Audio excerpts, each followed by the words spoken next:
The snow has given way to cloudy skies. It's still a cold and slightly windy day in Ithaca, but what else could you want? From a top 10 matchup, the number 8 Penn State Nittany Lions and Jeff Tambroni are back in town taking on the headman's former team, the number 3 Cornell Big Red. Hello everyone, and thank you for spending some of your Saturday afternoon with us. Christian Guzman with you, alongside Tom LaFalce. Tom, the big story we're tracking today, Penn State is playing severely undermanned. Matt Trainer, Kyle Lehman, and Ryan DeRocco are all out for today's game. That's 3 of the top 6 point scorers for Penn State unavailable for today. Yeah, and missing Trainer, who had a career day last year against the Big Red. He had 7 goals in last year's blowout win in Happy Valley. So Penn State's going to need some answers offensively with those 3 key pieces missing. For Cornell, I think the key, you got to see, they've had slow starts their last 2 games. Can they come out and jump on top of this undermanned Nittany Lions squad? Do you imagine that all eyes for Cornell are still going to be on C.J. Kirst? He's 6 goals away from becoming Cornell's all-time leading goal scorer, and Kirst still, with that, leading Division I in goals per game. Well, not only that, he is shooting an incredibly high percentage. He's shooting 60% on the year. That is remarkable for a player who's scoring as many goals as C.J. Kirst is. Just such a dynamic player. What do you think Wyatt Nust is thinking about in goal for Cornell? Didn't last the first quarter the last time these 2 teams played down in Happy Valley, a 20-9 win for Penn State last year. I'm sure a lot of it is make the first save, and after you make the first save, make the next one, right? It's Yep. You know, he's been solid all year for Cornell. He's really stepped up in the second quarter in their game down south at Richmond. So it's going to be important for him to get stops when they need him.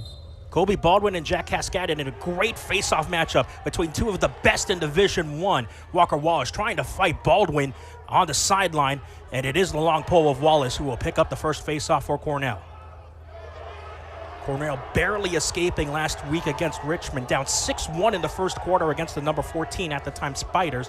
Eventually, the last few minutes of the game, Michael Long comes up with a game-winning goal to escape Virginia with a 12-11 win for the Big Red. No easy games on the Big Red schedule this year. They come right out, a couple of top 15 wins, and now they look for their first top 10 win of the year. On offense, it's an undermanned Penn State team. On defense, still pretty much full strength. Michael Long first, shot wide left. And you can see that they have decided that they have the short stick on Hugh Kelleher, so I would look for them to try and get that matchup. Firth has drawn the long pole.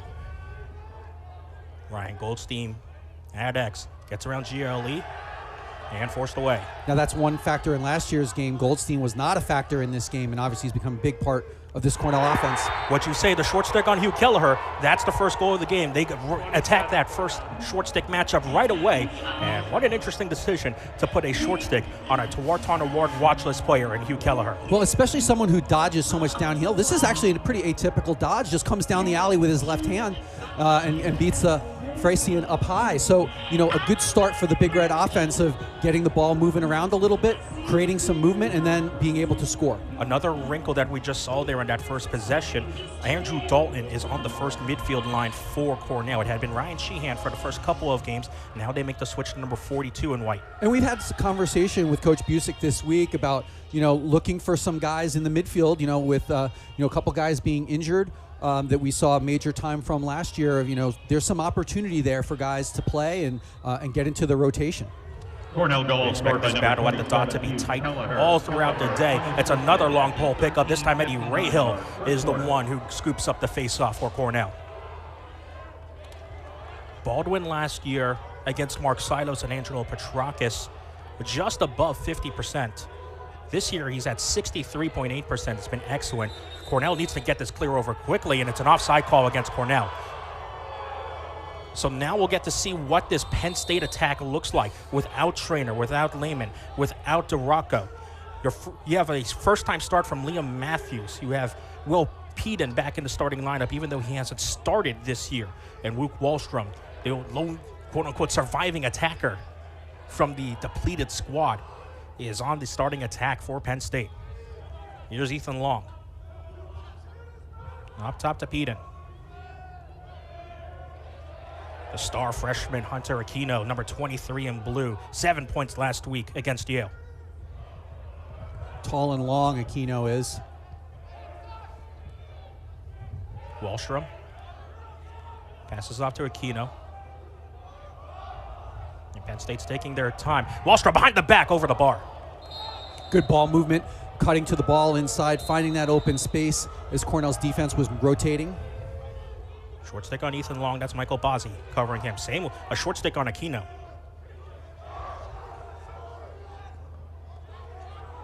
And the shot, score. Both teams attacking the short stick matchups early. And maybe this prompts a change from both teams. You have deadly goal scorers who have been put on short stick matchups. Well, I think what ends up happening, and here's a just patient dodge, right? That no slide comes to it. He gets in the middle. He's got the whole goal to shoot at, and it beats it across stick side. Not much there that you're going to be able to do if you're Wyatt Nust. Well, we talked about this with Coach Busek earlier this week. It seemed like there wanted to be more of a consistent game plan of not committing to the slide too early, and maybe that time Cornell just recognized it a little too late that Aquino was a high threat to score in that position. Yeah, and he gotten fairly low. He came all off the wing and off the side, from up top, and that just, that difference of how close he is, and then Cornell scrapping here for the ground ball. Baldwin eventually comes back to it to pick up the ground ball in front of Walker Schwartz. But a lazy pass almost nearly turned over. Kyle Aldridge barely picks up the ground ball in front of Schwartz. And that fires up the Penn State sideline. So it'll be interesting as well to see who comes out for Penn State on the second midfield line. You see Patrick Carricker first. Mac Hobbs alongside with him.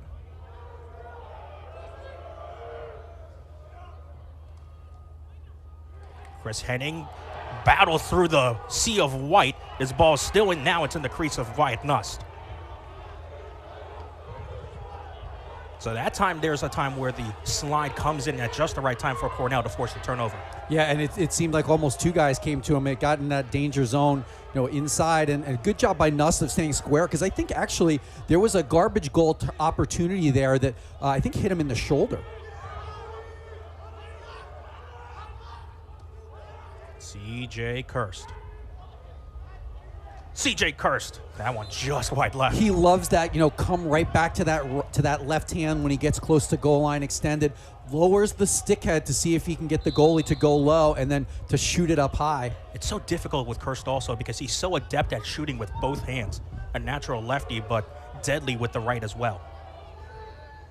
Brian Lucy on the second midfield line, getting more time with the second midfield due to some injuries. But Ryan Waldman has been a stalwart on that second midfield line.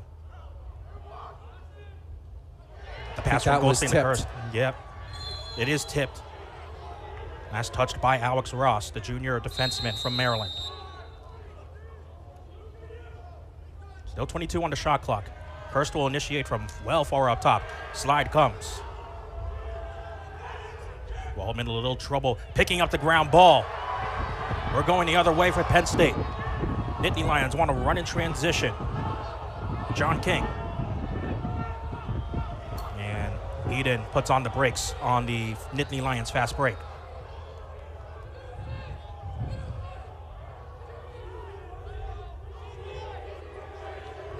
First midfield is trotting back on for the Nittany Lions. This is early in this game. You look for Cornell to try and figure out what their matchups are going to be. Jack Amon got past this matchup and scores past Nust. The Rutgers transfer puts Penn State on top, 2-1. Right? I mean, it's an opportunity here where if you're Cornell, you come in saying, I'm sure that the plan was to put the long pole on Trainer, and maybe they were even going to try and do some different things. So now you've got to decide pretty quickly. Penn State knew coming on the field who they were going to have personnel-wise, but Cornell's got to decide what are the matchups going to be, where are we going to put the long pole now. We talked in the pregame a little bit about, maybe they would double pole the midfield. Now you've got, a totally different opportunity. So it's not surprising that Cornell's got to sort of settle down defensively and decide what the matchups are, and going to get a face-off win for Cornell on a violation. So Baldwin will have to exit on the next face-off. Remember the new face-off rules in Division I. If you cause a face-off violation, you are not allowed to take the next face-off. So that will mean either Chase Mullins or Reed Gillis will come out for Penn State on the next face-off. Give a lot of credit for Penn State as well. Brendan Leary sending a beautiful pick to free up Amon. Kirst. Pass off target for Willem Firth. The Cornell offense just seems a little bit off so far in this contest. A couple drops. Well, third straight game, you could say that the Cornell offense has started out a bit slow. Started off slow against Hobart, going down 7-3, and then going down 6-1 to Richmond last week. Keller had space to run and dodge. Backs off for Dalton. Willem Firth, he loves that low to high shot from that slot angle. He had an opportunity. He had the short stick earlier in, and then they changed the matchups around there. Long polling Firth right now, which puts short sticks on two of Cornell's biggest dodgers in the midfield. Michael Long. Here's the short stick on one of those dodgers. Hugh Keller, who has a goal already, and this one just passes by Frasian in cage. 11 on the shot clock here for Cornell. So look for a quick hitter right here from Kirst. A little two-man game coming. Two-man with Dalton. Kirst will fire the shot, and that bounces off Frasian, but it's a shot clock reset. Dalton will get it to Michael Long. 1 Cornell. Right place, right time for Andrew Dalton to pick up the rebound, and Michael Long with acres of space to fire it right past Frasian. Yeah, and it was just a good opportunity, right? They get the shot clock reset, good ground ball, and just space, right? Everyone had come over. That's what happens when you have a CJ Kirst, right? The entire defense had come to that side of the field. The ground ball gets picked up inside, and then you got Michael Long on the backside open. Again, they also were coming out of a short shot clock, right? So you might be a little bit more aggressive with the slide, so that creates that opportunity where Long is sort of with space on the backside to be able to make the catch and then the shot up high. And of course, because of the face-off violation to Kobe Baldwin, this is only the 11th face-off that Chase Mullins has taken all year, and it's going to be a win for Cornell. Andrew Dalton, Long from Dalton at the 8:36 mark, first quarter. So Cornell could quickly go 2 for 1 here. Yep, second midfield group for the Big Red. Sheehan, Lucy, and Waldman. Here's Brian Lucy, his shot over the bar. And again, you're seeing Cornell, this midfield looking a little bit different. We're seeing Ryan Sheehan with this group. He's played quite a bit with the first group. They've made that switch. Luzzy got more time in the game against Richmond. Got the defender hung here, Kirst. Alex Ross is the defender. Frasian has come out of his cage and couldn't quite make the pass. We got a flag down. Indeed. Cornell on a delayed penalty. Might have been a check to the head of Lucy there. 30 on the shot clock, and Cornell can take a little bit of time to set up our good shot. Lucy, again, a lot of tangoing there with Brendan Leary. CJ Kirst. Oh, it's a pass. Somehow find Michael Long. Goldstein with 15 on the shot clock. Around GLE, shot wide of the cage, and this will start the man up. Good opportunity there for Cornell. They were working here on the left-handed side, and then a good job by Goldstein taking the ball and dodging to the backside, going strong. Could have maybe used one more step, but that's all right. They knew that they had a flag down situation. And Cornell's extra man, the top-ranked extra man unit in the country, they're at 75%. Now, they haven't had a ton of opportunities, right?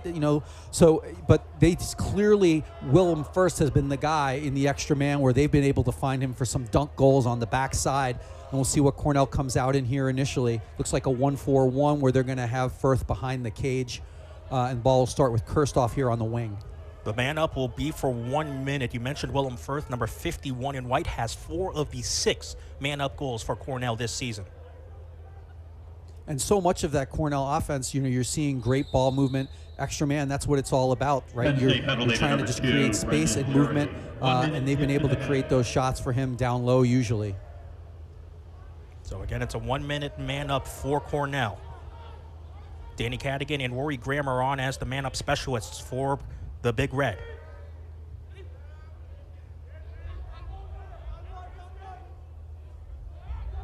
Penn State only killing 38.5% of their penalties.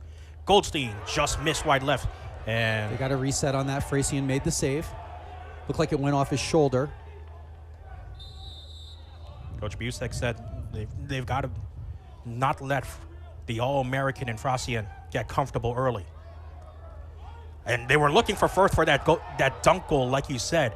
Couldn't quite handle the pass. I think Penn State was looking for it too. They knew that was going to come. Here's a fast break, 4-on-3 break with the long pole. The long pole's Ryan O'Connor, and the pass Bounced over to Wallstrom. Couldn't quite handle it from Peden. But that will kill off the rest of the penalty. We're officially now back at full strength. So for only the third time this year, Cornell fails to convert on the man up.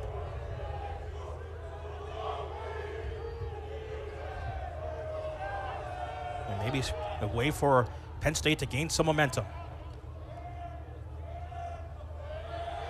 Liam Matthews wearing the traditional 51 of the Hill Academy graduates.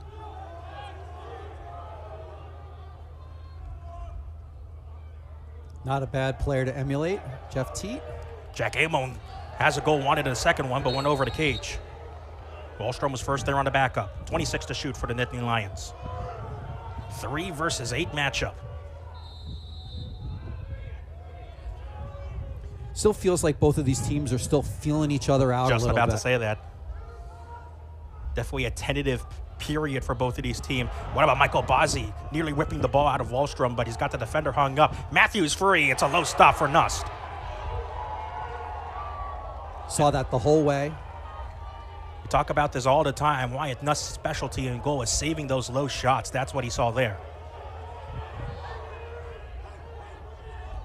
Box has to back off on the clear and finds Bazzi, his fellow short stick D midi. Good patience there in the clearing game. No need to rush.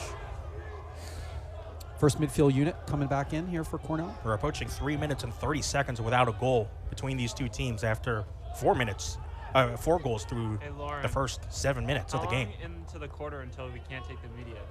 Just curious. Oh, the whole thing.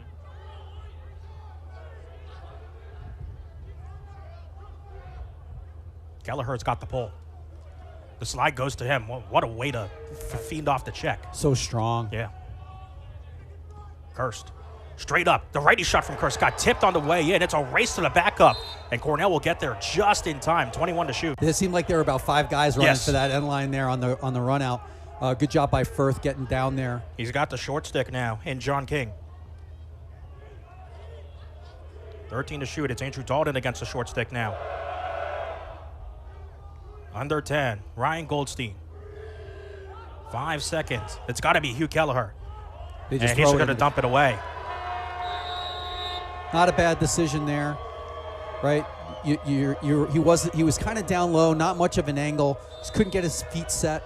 So he just puts it into the corner, lets Cornell get their defensive personnel on the field. See what you can do there. Maybe set up your ride a little bit more as well. Both teams clearing over 90%, exactly where you want to be at.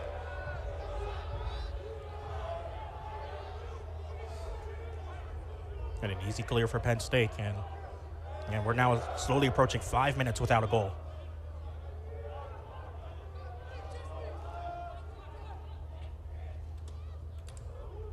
Shot goes wide. Peden couldn't quite find it. Did Cornell get there first? They did. TJ Lamb was the one there first. Boy, this Cornell coaching staff loves TJ Lamb and what he brings as a two-way midfielder. Providing a little bit of extra spark in a short stick defensive room that was seen by some people as really, really thin last year. They had so many injuries, and guys, got an opportunity, and we're seeing them in a much better place this year. Even last year, you remember that Aiden Blake, who was an offensive midi for Cornell, they put him at short stick down the end of the season just because of the injuries they were dealing with. I give a lot of credit to Alex Ross today. He's shut down C.J. Kirst so far, and now he's here to try and disturb Ryan Sheehan. Kirst picks up the ground ball. You got a shorty on Michael Long, so he's going to take him behind. Kyle They've been able in their ball movement to get him these sorts of matchups from time to time, and they really like it. Long will score on the short stick. What a good job there from Cornell identifying Long on the short stick matchup against Kyle Aldridge. And the invert puts Cornell back in front. Right, and you can see the defender here is just trying to take away his right hand, but he says, okay, well, I'll just take my left. He's very ambidextrous, and he's able to settle down and get this lead for Cornell. Cornell leading 3-2 at the break. Michael Long unassisted At Regeneron, our homegrown technologies and novel scientific approaches focus on serious diseases. And our medicines aim to change lives as we relentlessly pursue more. We know that even the tiniest spark of an idea has the potential for more. We move science to medicine because our world is meant for more.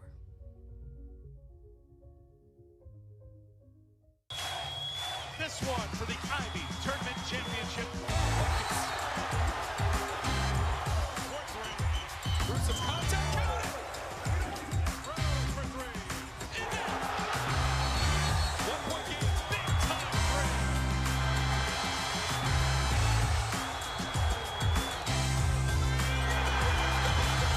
Back to the NCAA tournament. Dancing yet again.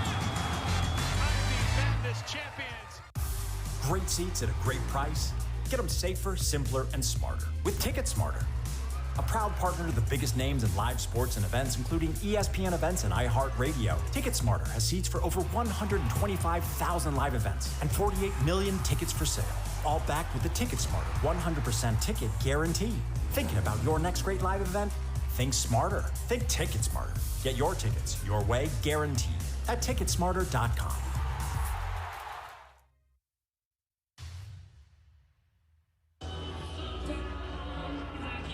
Offensive opportunities for both teams. 17 combined shots already. 11 for Cornell, 6 for Penn State. Yet the scoreline only stands at 3-2. Christian Guzman here alongside Tom LaFalce. We were talking about it during the break. Both teams just feeling tentative right now.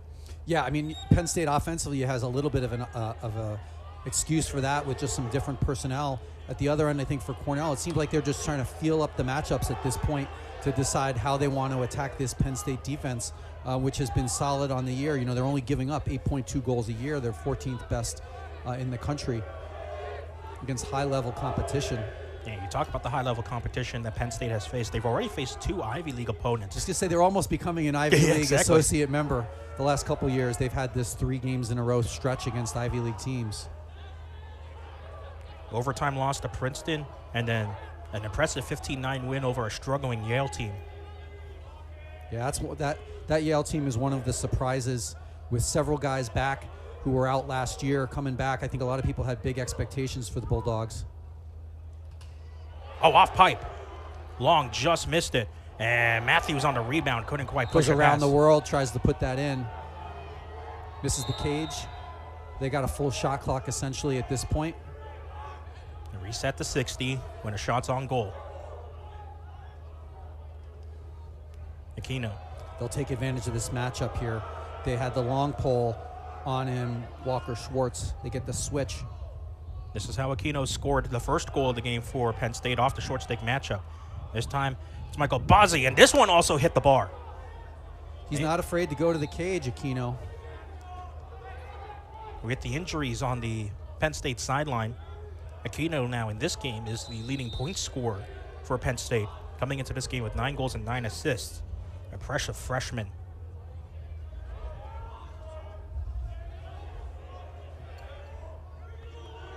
Aquino was the Big Ten Freshman of the Week due to his 7-point performance against Yale. 2 goals and 5 assists. Cornell bench looking for a Ward there. Matthews couldn't handle the hot pass. Jason Singer's going to start running. We're under a minute to go. Cornell could push this if they want. I think they'll probably just hold for last shot here. I mean, you got 2 poles on this side of the field, 3 poles actually, because Brendan Staub has also made an adventure.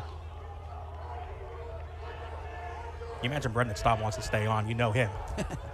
Under 30 seconds to go in this first quarter, a low-scoring first quarter by most standards. And look who's got a short stick matchup again, Hugh Kelleher. The pole is on Willem Firth. 10 seconds to shoot. Kirst trying to survey his options. Found Goldstein, but the pass was a little bit to his right and out of bounds. 5 seconds left to go in this first quarter. It'll just be some heaves downfield. And somehow did find a stick of Wallstrom, but a good sea of white just to disturb him and prevent him from getting a shot off to end the quarter. And a really, really tentative quarter, really careful quarter between these 2 teams. It's a top 10 matchup that only sees the scoreline at 3-2 in favor of Cornell. Now, fans, please direct your attention to the video board. These Bulldogs are the top dogs. Auburn, overtime winner. Princeton into the round of 32. National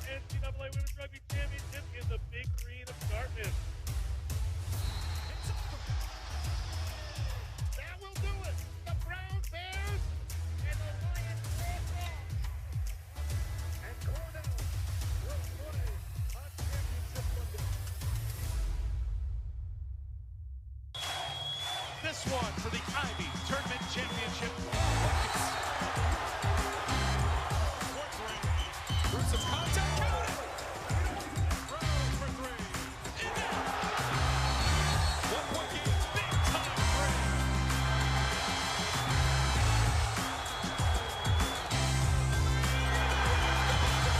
Back to the NCAA tournament, dancing yet again. Ivy Madness champions. We see the promises you make. Doing more than your fair share. Working twice as hard. Saving lives, changing lives. And your life's work deserves nothing less than a lifetime guarantee. You made a promise. So did we.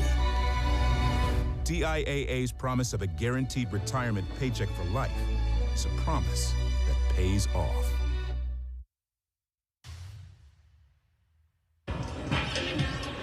Cornell leads 3-2 after the first quarter. This is a Penn State team that is bringing back the head coach, Jeff Tambroni, back to Ithaca, the 9th time he's played his former team. Jeff Tambroni, the leader of Cornell from 2001 to 2010, taking the Big Red to 3 national semifinals, including the championship game in 2009. Yeah, Jeff Tambroni started his career here at Cornell with Dave Petramala. He was his assistant coach when they both came to Ithaca. And then he took over, led the Big Red to 3 Final Fours. Just a class guy. He's done it's hard to believe. He's been the head coach at Penn State for 15 years now, but he's done a really great job and made this a real hard-nosed team that everyone knows is going to give a great effort. A big part of Coach Tambroni was helping Cornell when George Boyardi passed away here on Shulkoff Field against Binghamton on St. Patrick's Day, and he was able just to help keep that team together. Just did a great job, a great man, and really had a chance to catch up with him for a minute or two before the game. It was just really good to see him. 21st year of George Boyardi's passing, his number 21, fondly remembered this season on the anniversary that will be coming up next week of his passing. Emulates the blue-collar style that Cornell lacrosse is made of, and Jeff Tambroni, as this pass right on the doorstep, finally is score for C.J. Kirst. And shoving now as Kirst, a lot of action in between there. Have a great look at that. Finally gets on the score sheet. Be interested to see if they take a look at this. He was pretty close to being in the crease here. Nice cross. This is a tough feed to make. Cross crease like that. Willem Firth finds him on the backside. And you'll see. No play, get anything? No play review looks coming. like it's good. 188 goals now for C.J. Kirst. That is, those cross crease feeds like that from long distances are so difficult to convert. You usually have to get your way through so many sticks, and just a good cut by Kirst to get inside and try and shorten that pass up a little bit. There's an old school win out to the wings. Eddie Rahal is the one who picks up the face. Face-off department is squarely in the favor of Cornell. 6 face-offs to 2 for Cornell over Penn State. But it's all about now this clear. 10 seconds left for Cornell. Penn State's doing a good job here to pressure Cornell. And Waldstrom is the one who crosses the halfway line. Excuse me, Waldman, not Wallstrom. Almost seemed like a possession shot there. Just got himself in trouble. And allows a change as well, as Eddie Rahal was still on from the faceoff. This is Cornell's second group today, second midfield. Waldman, Lucy, and Sheehan. Lucy with the ball right now.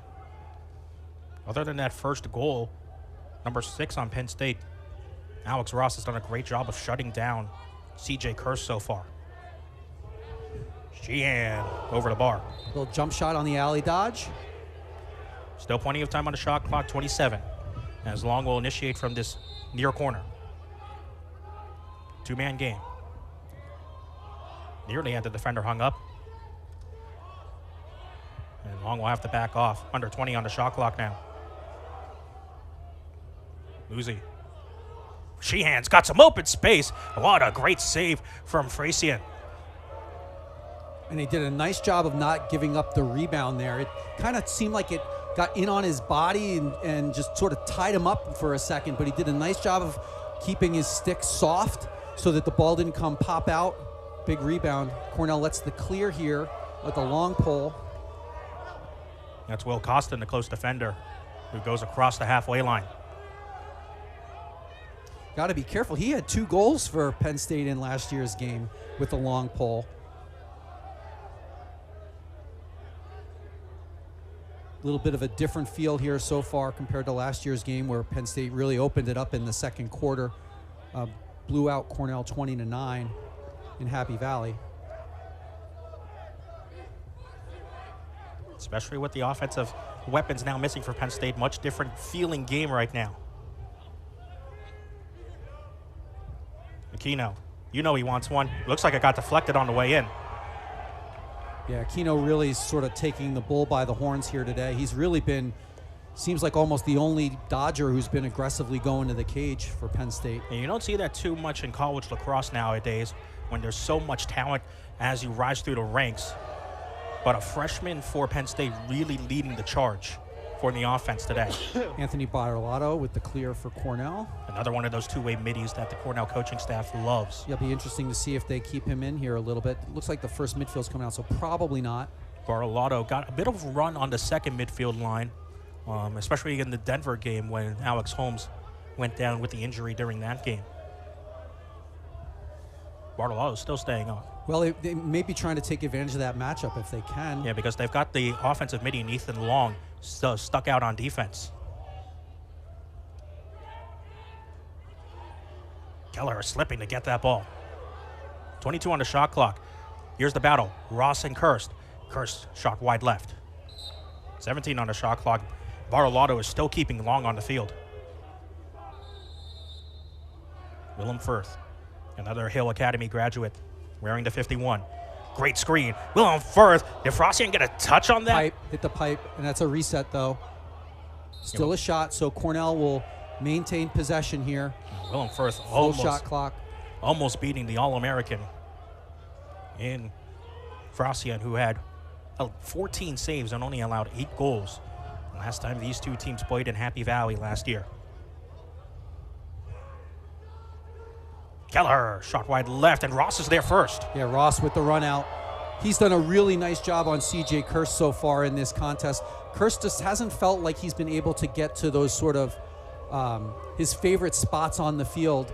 He had the 1 goal on the feed, but from a dodging perspective has not been able to sort of create the opportunities he's used to getting. That's why he shoots such a high percentage, because he can get himself onto those places where he wants to be. Ross Makes car insurance easy. With the Geico app, you can check your policy on the go and get access to 24/7 claim support. Let's make this easy. You know, that felt a lot closer. For car insurance made easy, get more with Geico. Today, I choose us how to screen us for colon cancer. Here, on my land, not theirs. Give me Cologuard or give Excuse me? We can do that for you. What, no battle? Nope. Just a prescription. Victory! Cologuard is an effective and non-invasive colon cancer screening test. False positive and negative results may occur. Those at high risk should use colonoscopy. Skip the drama. Ask your provider or request Cologuard online. 29 combined shots for this game between Penn State and Cornell. Only 10 shots on goal combined for each team. Definitely hasn't been the cleanest of shooting performances from either Cornell or Penn State, as it's only a 4-2 lead for the Big Red in the second quarter. You know, and both of these teams are going to start getting into their league schedule soon, so this is a really good test for them to make sure they are ready to go when those opportunities to position yourselves for automatic bids to the NCAA tournament start. The Rutgers transfer, Jack Amo, has 1 goal, wants a second, and Wyatt Nuss saw that one all the way. I think he'd like that one back. He just put it right into Wyatt Nuss' stick. Yep. Not a lot of speed on that one. Nustin barely had to move the stick. And it's an easy clear as Brendan Staub finds Michael Bozzi. For the first time in what seems like forever, the sun's starting to peek out in upstate New York.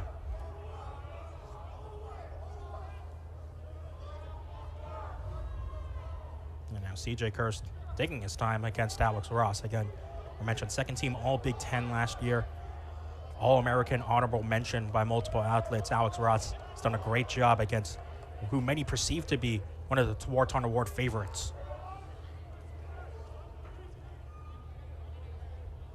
Luke Robinson has gotten into the game as Coach Busek continues to toy around with who is going to go into the midfield. And I think there's going to be opportunities for guys to get out on the field here.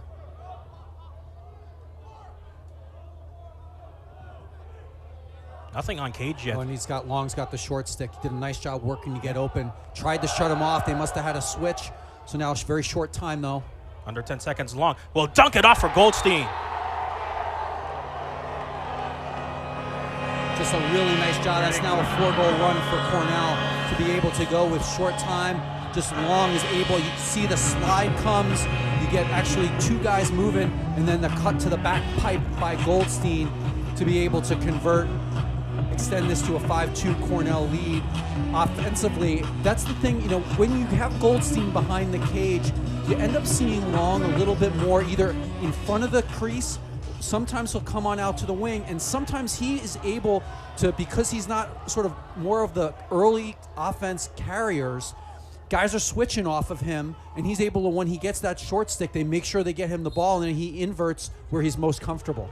Cornell goal scored by number 30, Face-off win goes to Penn State on this possession. I think people forget as well with how this Cornell offense looks with Ryan Goldstein at X. Before Goldstein started to play last year, it was Michael Long back at X. Absolutely. And he's, this is in Long and Curse, two guys with tremendous experience. Especially with each other. Yeah, even longer than their time at Cornell. Both hailing from Del Barton School in New Jersey. 3-goal lead for Cornell halfway through the second period. And again, it bears mentioning, if you're just tuning into this game, no Matt Trainer, no Kyle Lehman, no Ryan DeRocco for Penn State today. DeRocco didn't even make the trip. Trainer and Lehman are on the sidelines but not dressed. And the ball is forced away from Mac Hobbs. He had tripped up on his way trying to make a dodge past Jason Singer. I think it was the right call. They may have been looking for a push with possession there, but I think it was a good no call there. And Cornell gets the clear. Have an opportunity to see if they can extend their lead here. They've got their first midfield unit will come out. Every time you can get a goal with your second midfield unit, that's a nice boost of momentum, right? And then if you get a possession right after where you can bring your first group, that's how you can put a run together. And like you said, a 4-goal run for Cornell right now. Kirst versus Ross. Once again, Kirst got around Ross this time. Tries to open up his angle a bit more. C.J. Kirst. And that's one of the places on the field that he loves to dodge from. That low wing, he's able, Cornell, you could see, cleared everything out for him. Just brought one cutter through. And then just keeps going right through the stick, right? When you got to play him with a body, because he'll just run right through a stick as he did right there. 188 career goals for C.J. Kirst. 2 more to tie Mike French. And that's a number that's been there for a long, long time. Just such a dynamic player, and just the way he's able to create his own shot like that is one of his strengths. But then his ability to ride and get ground balls, he's just such an all-around lacrosse player. And State will pick up a second straight face-off win, though, starting to equalize in that department. Shot, score. Wallstrom found himself free on the left slot. And that's what I was just going to say. This is an important possession for Penn State. And there's the opportunity. Again, you see Aquino has the ball. He just sort of threatens a little bit. And then Cornell was sucked inside, and a nice job of the pop out on the backside by Wallstrom. Stops the run at 5. And you expect Luke Wallstrom to play an important part of helping balance this Penn State attack. He's the only real regular starter on the attack that is playing today for Penn State, with no Lehman and no DeRocco. Penn State goal scored by number 21, Luke Wallstrom. And after the ground ball scrum, Baldwin comes back to get it. Wallstrom from Aquino at the 6:02 mark, second quarter. That's 3 straight face-off wins for Penn State, and now the face-off advantage is only 6-5 in favor of Cornell. And again, they're coming right back with this first group. Long, Aquino, and Amo. I'm sure they're going to want to run, and they've got a flag down. Penn State will go on the man up, as Cornell's trying to aggressively get the man up started at least, but that shot went off the bar, so it's a fresh 60. Aquino's going to shoot wide, and Penn State will now start their man up. I think that was one that went off the crossbar, it seemed. Yeah, it did. So we'll have the man up 47%, 47%, can't read my own handwriting. 16th ranked extra man unit. Cornell struggles with the man down. Opponents are at 50% on the year, although Cornell has done a nice job throughout the year of just staying out of the penalty box. It's sort of been an interesting season for Cornell. Haven't had a lot of either man up or man down opportunities. Only the 11th time this season that Cornell was playing man down. This will be for a minute. The penalty's on Gilmartin. 1 minute hit to the head. Check to the head against Luke Gilmartin. And the pass was looking inside for Matthews. Couldn't quite find it. Brendan Staub has the ground ball. And now a man down clear coming up for Cornell. Penn State succeeded on their man down clear against the Cornell man up, and Brendan Staub takes it across. Now it's up to Michael Long to help clear off the rest of the man down penalty. And now you're running clock. 25 seconds left to clear off the rest of the man down.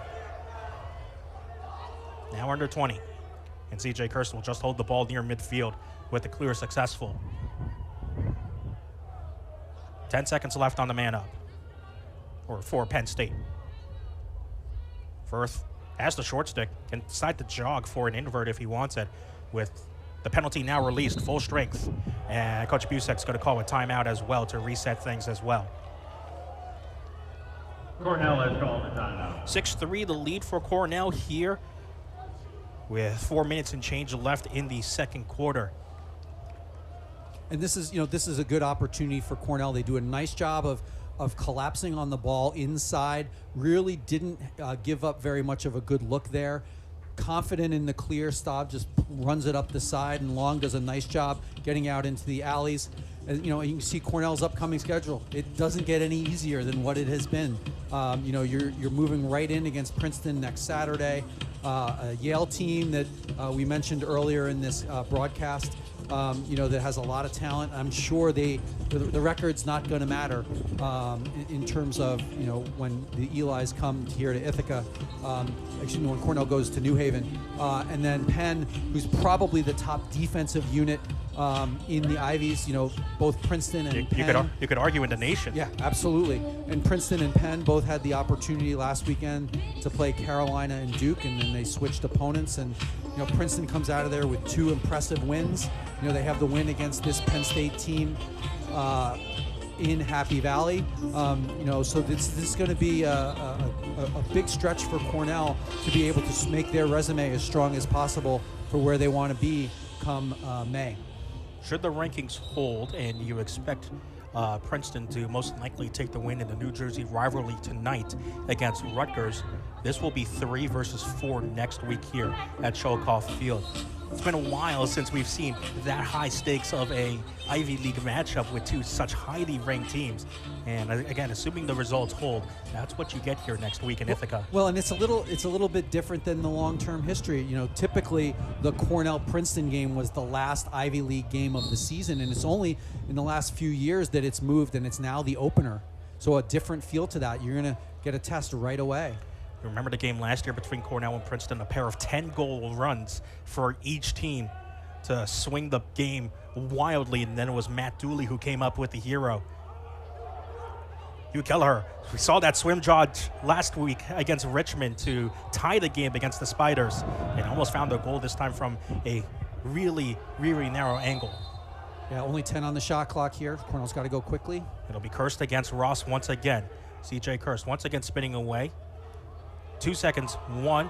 Can Kirst get something off? Not quite. And that was the flash double that came. The short stick defender That was for Brendan Penn Leary. State. Leary did a nice job of just interrupting the timing there and just ran out of time. So an excellent job from Penn State to come out of the timeout and kill off the Point Cornell attack. It's going to have to be Parnham on the clear. He'll take it over.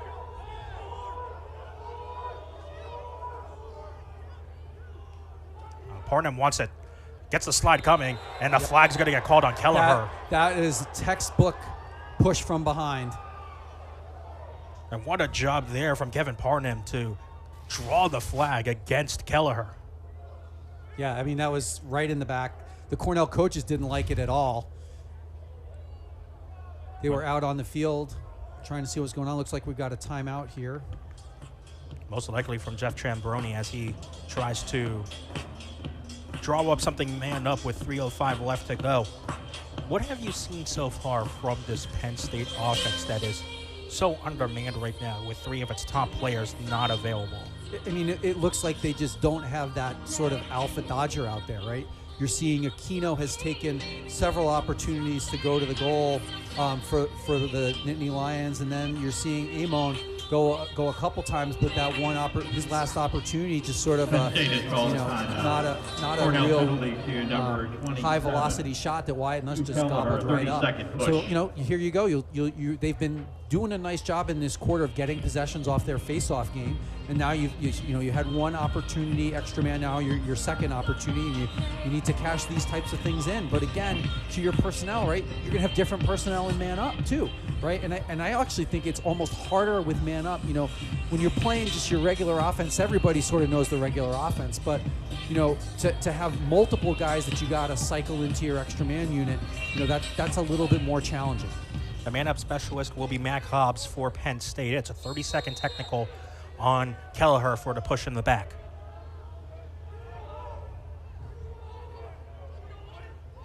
Running the same motion they did the first time and through the 1-3-2. They were looking for Matthews on the crease and the last man up. This time, this shot is wide right of the cage. Still 14 seconds on the man up.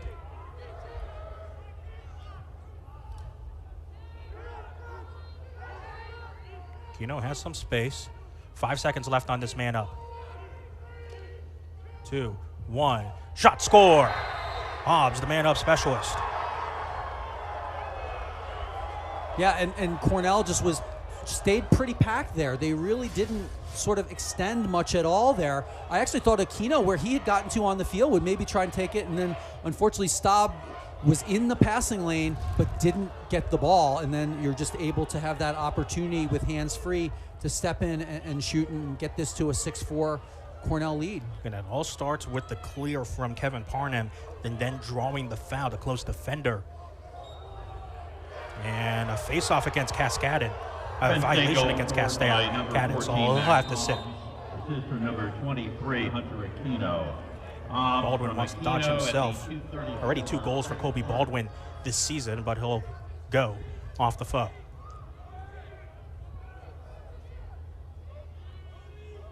Two-goal run for Penn State now after Cornell stretched it out to a 6-2 lead. You know Penn State wasn't going to go away here. They're going to try and, they have a lot of pride. They're going to see what they can do. And Amon got free on the pick, off the bar. Cornell trying to pick up the ground ball to go in transition. Amon is right there as well. And eventually it's Walker Schwartz who almost had the ball, but it's Will Costin who picks it up. And he'll take it across the halfway line. And Aquino will now start to settle things down a little bit. And they can take a lot off this clock. They can get it to about 30 seconds if they want. They'll bring the first midfield line back on as well. Amon, Aquino, and Long. Fake on the flip from Long. And another flag. It's a third penalty that will be coming up against Cornell. Well, I spoke too early in this contest where I said Cornell has been doing a good job staying out of the box defensively, and here's their third of the quarter. And with that, you'll imagine that Penn State will take the rest of this clock because they'll have the penalty timer coming up and the possession as well. So Penn State can basically hold it for the rest of the half. Amon fails to pick up the pass there. No harm, no foul, because, again, Penn State's guaranteed the next possession. Well, and the longer they hold it here, tried the behind the back and the around the world from long again. But what I was going to say is the longer they hold it here, Yeah. that gives them the opportunity. Now, if they had held it out, another 15 seconds, then maybe they're saying, let's hold it so that we bring it to the third quarter with possession if it was a 1-minute foul. It is a 1-minute foul. It's a slash on Matt Dooley. Yeah, so they could have now with only 52 seconds left in the half. I don't think you're going to hold here because you're just not going to have enough time to get a man up started in the third quarter. And you got a good enough face-off guy where you just say, all right, let's see if we can go here. And even though Cornell penalty to number Kobe Baldwin 88, is losing the Matt Dooley. face-off battle 1 minute for 7-5, still feel good enough for him to win his fair share against Cascadon, who will not be able to take the next face-off because of the violation. Penn State 1 of 2 on the man up.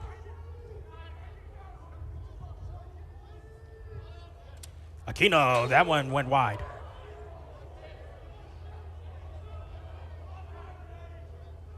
Got to get he does have a ball. There's 35 left on the man up, so this will take us the rest of the way, and it will also be a man down now to start off the third half, assuming Cornell can clear. Another interception as Walker Schwartz on the ball. We'll just try and settle things down with 10 seconds left.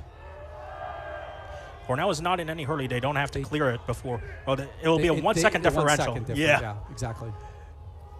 Having to do a little bit of math there, and that'll essentially just run out the clock. Boy, I don't know about this because we'll see what the officials say. They might put a second back on the clock because of the turnover. And then they can hold. And essentially give a Penn State possession without having to take a face-off into the next Let's into see the half. if they take an opportunity to look at this.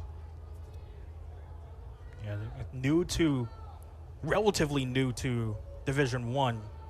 There is review if needed, but the officials will not take a look at it. 0.8 seconds. Yeah, so that means Penn State will hold on. That should mean that Penn State gets the possession to start the second half because they are still on the man-up timer. Yep. So it's a 6-4 Cornell lead heading into the halftime break. But boy, the momentum right now is firmly in Penn State's side. Yeah, Penn State did a nice job. Cornell opened it up in that second quarter. It felt like they were going to be able to really open it up a little bit more, and Penn State just stays with it. They're able to move the ball, take an opportunity of an extra man, and then now they'll be able to start the second half with a short man-up opportunity. We'll take a quick break here at Cornell. Take a look at some of the first half highlights and the first half stats on the other side of the break. It is Cornell 6, Penn State 4 at halftime. One sandwich that says, "This guy appreciates wild-caught Alaskan fish." And a second that says, "This guy would like another sandwich." 2 for $6.99. Arby's, we have the... What are we doing today, Coach? So, today, we're going to work on our checking on... Sorry, I heard checking.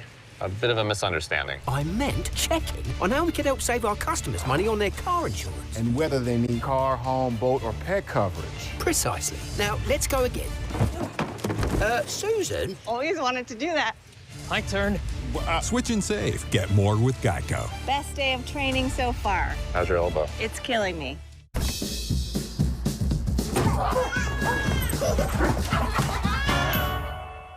But it's 1,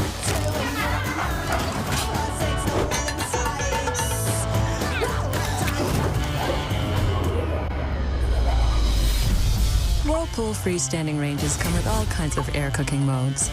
For those weeknights that are totally up in the air. Whirlpool. Everyday care. I am Polestar 3. I am pure electric performance. From the straightaways to the hairpin turns, I am designed to be driven. The drive of tomorrow. I am Polestar 3.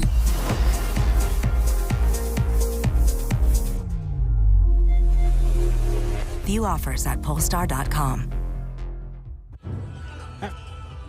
Halftime here at Chokoff Field, Cornell leads 6-4 over Penn State as we take a look at some of the first half highlights. The goal scoring has been a little bit limited compared to what you saw from last year between these two teams and what you probably expect from both of these teams in general. Yeah, Keno, I think for Penn State has been, their best Dodger in this contest so far. You see here he's been around, had created extra man assist, and he had that first opening goal. You see here, this is the extra man goal, finding on the backside. It took a while for this Penn State offense to get really going, and because of that, it was really Cornell who started to stretch out a big lead. It was 6-2 the lead at one point. That was, after the Penn State offense, the Cornell offense had to get a bit going as well, with C.J. Kirsch really getting shut down by Alex Ross at times. Yeah, and Michael Long with 2 goals and an assist. Here's taking advantage of the short stick matchup, coming with his strong left hand. Willem Firth here dodged with the long pass, cross crease to C.J. Kirsch. Converts there, and that's where Cornell was able to really get the lead opened in that second quarter on the 2 Kirsch goals. Then Penn State came right back at the other end. 2 C.J. Kirsch goals. He's now only 2 goals away from tying Mike French, and 3 to pass him for the all-time Cornell goals lead. Again, this is a Penn State team that's not going to go away quietly. The goalkeepers haven't had to do too much. It's only been 5 combined saves between both goalkeepers. I was just going to say that. Wyatt Nuss only 3 saves in the first. Jack Fracion for Penn State only has 2. So, you're not seeing, opportunities here where Cornell or Penn State are really putting lots of shots on the cage so far. So we'll take another quick break here at Chokoff Field. We'll come back with taking a closer look at the first half stats between Penn State and Cornell.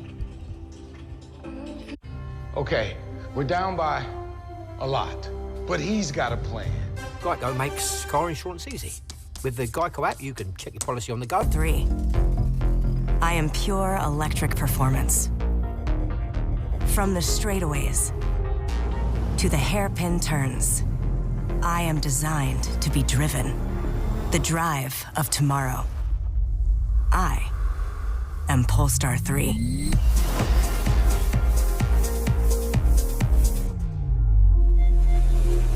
View offers at polestar.com. The best of college basketball every Saturday on ESPN.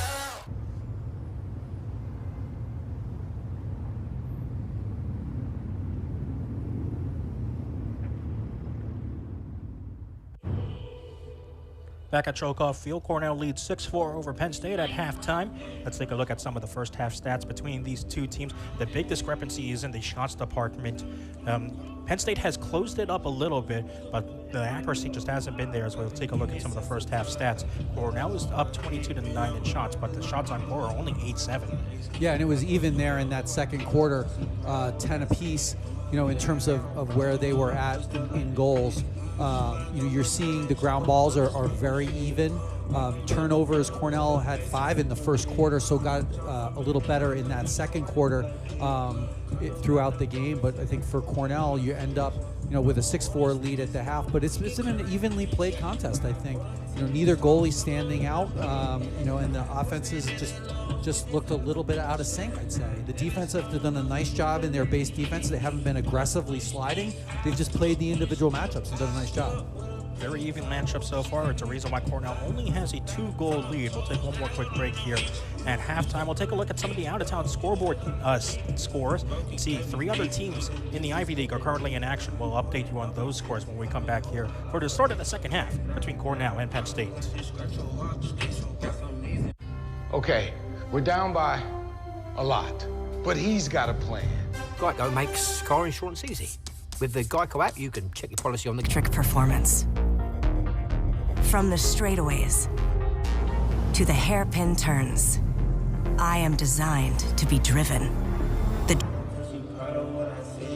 Wyatt Nuss warming up for the start of the second half. 6-4 Cornell leads after the first 30 minutes of play. Let's take a look at some of the out-of-town scores right now, and a big result happening in New Haven, Connecticut right now between Yale and Denver. Well, we mentioned that Yale, that they had a lot of talent. They've got an 11-3 lead on the 16th ranked Denver Pioneers in the second quarter. 12th ranked Harvard has a 9-5 lead over Michigan in the second quarter, and then Dartmouth and Utah are tied 4-4 at the half. A couple other Ivy League teams set to get started later today at 3:30. Penn, the Quakers, will host Villanova in the Philadelphia, South Pennsylvania matchup. And at 7 o'clock later tonight, a New Jersey rivalry between number 4 Princeton and Rutgers, with Princeton coming to town next week. And here you can see Jack Fraysion, who just hasn't had a lot of opportunities so far in his stats on the screen here. Hasn't had an opportunity to make a lot of saves, but it's been solid throughout this contest. Fraysion with only 2 saves so far today. Right enough, only has 3 saves today as well. So a large part of that also is that the shots on goal just haven't been on target again. It's 22 shots for Cornell, only 8 of them on goal, and 19 shots for Penn State, and only 7 of them on goal. Well, and Fraysion, I think you should point out, he's wearing number 11 for Penn State. It's one of what they consider their special jerseys. He's wearing that number this year in honor of Michael Jacobo, who lost a family member when he was a senior, and the outgoing senior selects the winner or the wearer of that jersey to represent him and his effort. So Fraysion honored this year for Penn State. It's one of my favorite lacrosse traditions across all programs, choosing jersey numbers to honor such great meanings. The Maryland number 1, the Syracuse 22. And you see it also here for Cornell and Penn State, the 2 Hill Academy graduates in Willem Firth and Liam Matthews, wearing the 51 that all Hill Academy graduates want to wear. Yeah, and you can see that it means a lot to those players, right? That, it's one of those things, you become so attached to your number that you do almost anything to not have to give it up. Yeah. But to be honored in that way, makes it, I think, a little bit easier. And of course, no one will wear 21 here at Cornell anymore in honor of George Moriarty. But the hard hat does go to Charlie Fox this year. A lot of Cornell fans and the coaches love Michael Long and CJ Kirst also earning that hard hat earlier in their careers.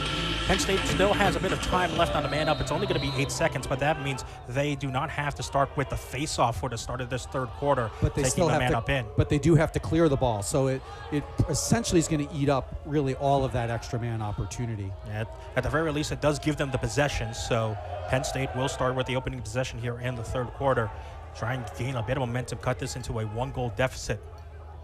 Penn State led at 1.21. That's before Cornell went on a 5-goal run, and a Aquino shot blocked on the way in.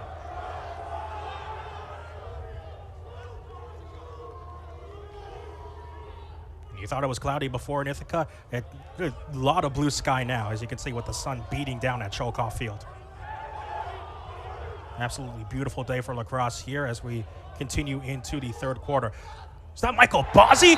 Who left Michael Bozzi open for a goal-scoring opportunity? His 2nd goal of the season. Yeah, and it was sort of just slow developing. It was sort of one of these things where it looked like Cornell was going to pull it out a little bit, but yet you're able to see Bozzi get open, just able to take advantage of that opportunity. Almost could have found Goldstein on the back pipe, but he just takes advantage and goes to the goal. It's only the 3rd goal of Michael Bozzi's career here at Cornell, and what a time for the short stick D-Midi to come up with a goal. And of course, with Jack Kaskanen not able to take a face-off because of the violation, it's Michael Melkonian who will take the face-off. The freshman will pick it up against Kobe Baldwin. How about that to give Cornell a bit of a boost? Number 25 in white, picking up his 6th face-off win in 7 tries this year.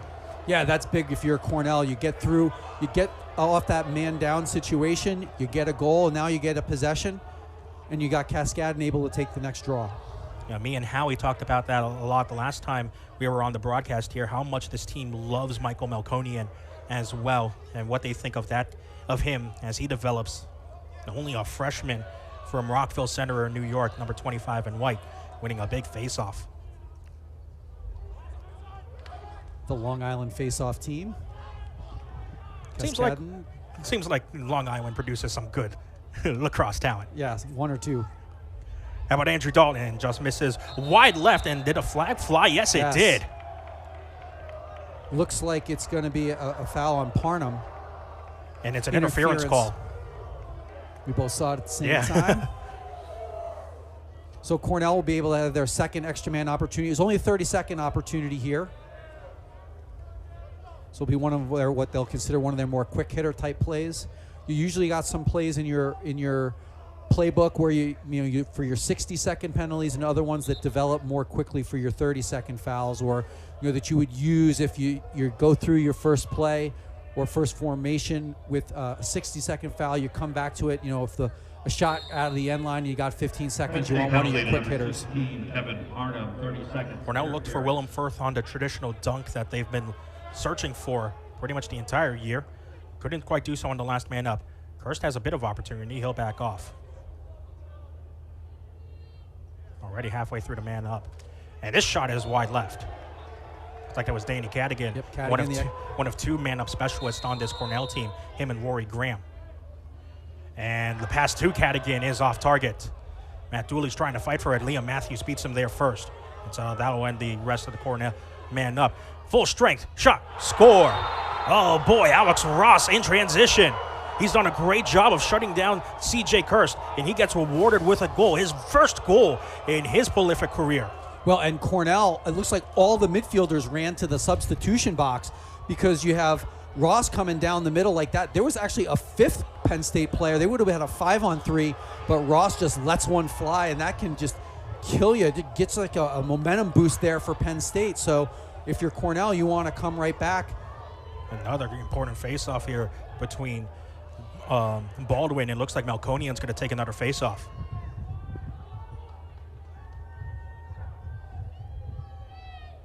Those pole goals are always such momentum. You can see that that guys just get excited about when a long pole goes. So Fraysian came all the way up the field out of his goal.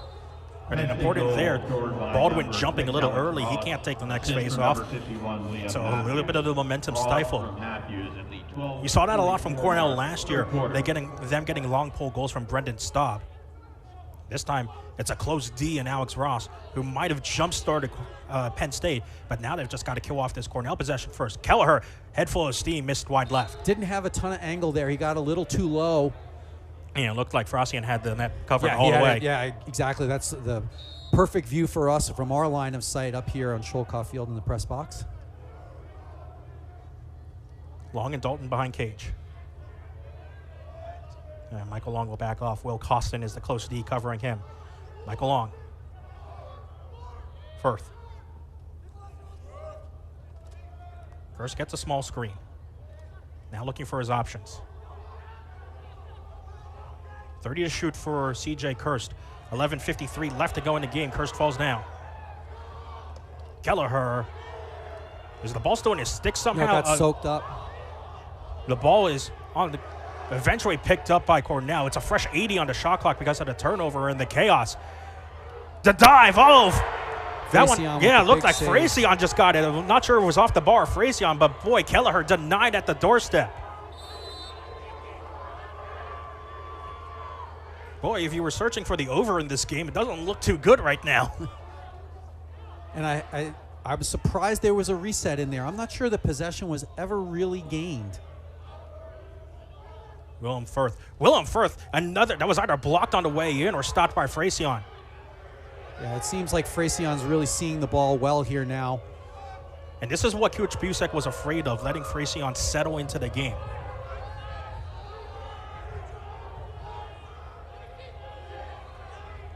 And so much of that I found is that, against a goalie like that, you really want to try and look for ball movement. Don't let him get locked in. Make him have to move his feet. Make him have to make sure he's in the right position. Give guys shots from high percentage spaces on the field.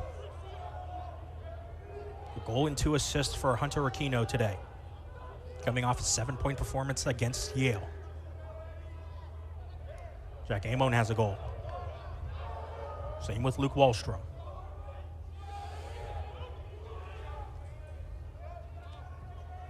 Interception nearly by Box, but Aquino picks it right back up. Dooley directs traffic. Cornell's trying to get the matchups here. Long. Misses wide left, or wide right, excuse me, and Brendan Staub's there first. Boy, both of these offenses just are just a little bit out of sync. The defenses have just seen solid. Even there in a situation where Cornell was clearly running around a little bit. Box needs an option, though. It's getting forced away by Peden. 5 seconds to clear here for Cornell. He needs to get across the halfway line. 2, 1. Clear does come across. Eddie Rahill with the reception. And now C.J. Kirst will settle things down. Good patience there. You could see they went through different options. They tried the one side, then they tried the box side. You usually always clear away from the box initially, and that's what they were trying to do. Your second midfield out here for Cornell. Ryan Waldman's working against the short step and Jack Aldridge. Potential transition game coming in here. Waldman shoved to the ground. Great job, Alex Ross on the switch. Boy, Alex Ross has had an excellent game today. And you can see very clearly Penn State at the defensive end trying to use their short sticks to really try and be physical and interrupt Cornell's sort of momentum, make things go just a little bit wider, and then that lets the long pole stay on the matchup. Cornell averages 16 3/4 goals a game. Penn State a little under 13.5 goals per game. A flag's going to come again. Cornell about to go man down for the 4th time today.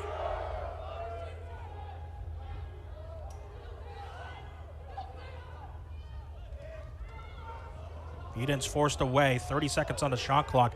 But again, Penn State's going to get the next possession, barring a goal.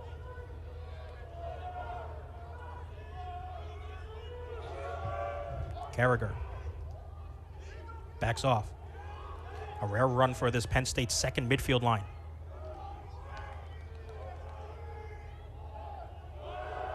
Wallstrom with under 10. Hobbs can't quite pick it up cleanly, and this should start the Penn State man up as Bozzi picks up the ground ball, and it will. It's a good opportunity here for Penn State. Again, ever since I said that Cornell has been doing a good job staying out of the box, this will be their 4th penalty of the day. Coach Busek's not going to be happy with you next time we talk to him. I know, gosh. Penn State, Cornell had only taken 10 man downs the entire season leading into this game, an average of 2.5 per game. The penalty is on Gil Martin for 30 seconds. No, again, Penn State 47% on the year with extra man. So they're dangerous. 9 of 19 coming into this game, but only 1 of 3 so far today. They'll try again here on their 4th one. Started a circle set. The man-up goal came from number 14 at the bottom of your screen, Mac Hobbs. He's got the ball right now. Aquino backing down. Time winding down, 10 seconds on a man-up, and Amon's shot goes wide left. Cornell really keeping things packed in. They're giving them these shots from distance. Trusting Wyatt Nuss to make a long save, should he need to. We're back to full strength. Here comes Charlie Box. And the pass from Aquino is deflected. Sticks in the passing lane. Jason Singer's got the ground ball. 1 for 4 now, Penn State on man-up opportunities. And now comes the clear. And a strong stick from Michael Bozzi. Just able to run it right out. 7 minutes to go in this 3rd quarter. 7-5 the lead for Cornell. Only a goal for each team in this 3rd quarter. And this battle continues all day long. C.J. Kirst, Alex Ross. Ross has really done a nice job. You say that about Ross, but Kirst still has 2 goals. Wants an assist and just missed Goldstein on the dunk. Called him in the crease. Goldstein in the crease. So a turnover here. It's now 7 Cornell turnovers to 5 from Penn State. And Frosian will start the clear. He's looking for his options. Eventually finds his long stick in Kevin Parnham. And now Long will settle things down.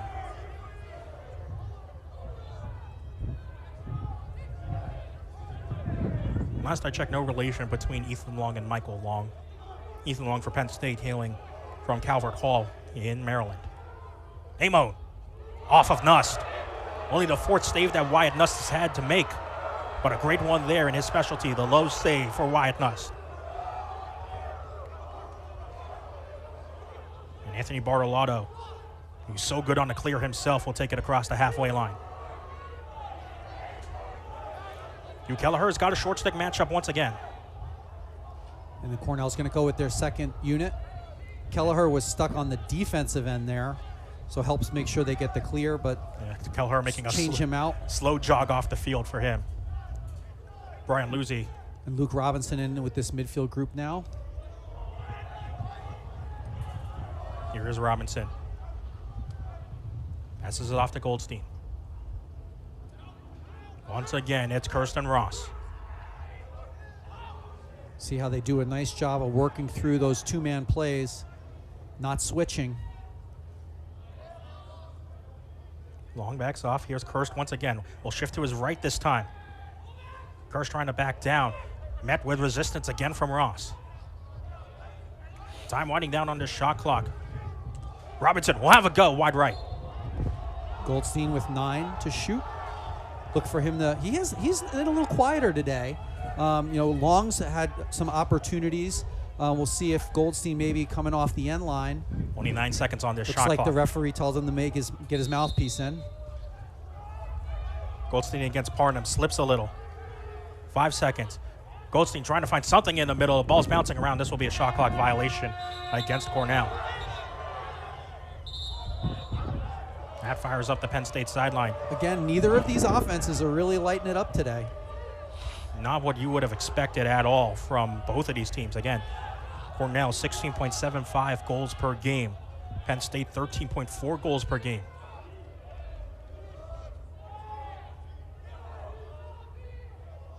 Cornell's failed to score less than 12 goals in a game this season so far.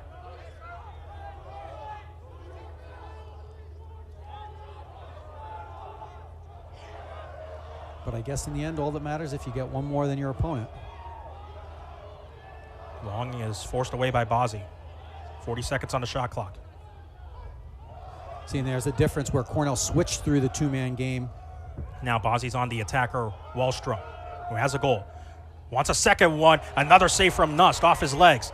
The ground ball's the stop. Wyatt Nust is starting to feel it. A fourth save for him.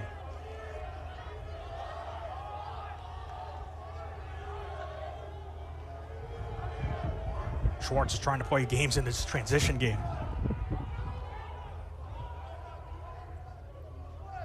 At a certain point, when you get that close to the midfield line, you just go if you're trying to get a defender on. And now here comes this first midfield line for Cornell.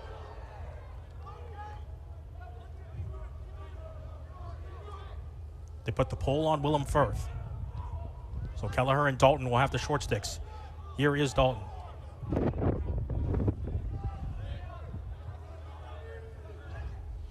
Firth. It's been a long time without a goal. Let's change that. Hugh Kelleher says, you put a short stick on me, I'll take advantage of that. Second goal for Hugh Kelleher. And for him, he had a dodge very early in this possession here. He just seals out the defender with his body, gets underneath, be able to put the bouncer past Fracion. Only 3 goals in this quarter, but Cornell now has a slim advantage. 3 goals to lead for Cornell over Penn State. Cornell goal scored by number 27, Hugh Kelleher. Kelleher unassisted.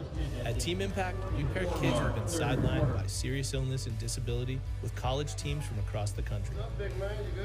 It's more than a single-day meet and greet or photo opportunity. Our program places kids on a multi-year journey, becoming true members of a collegiate athletics team. We are Penn State.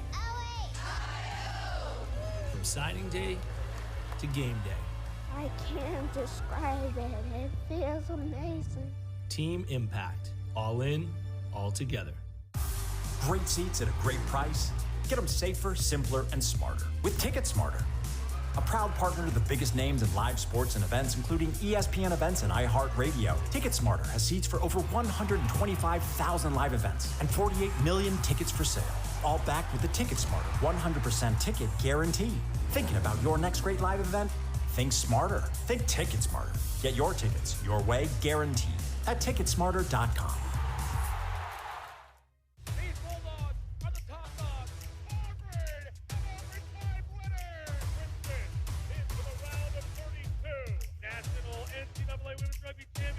the big green of Dartmouth.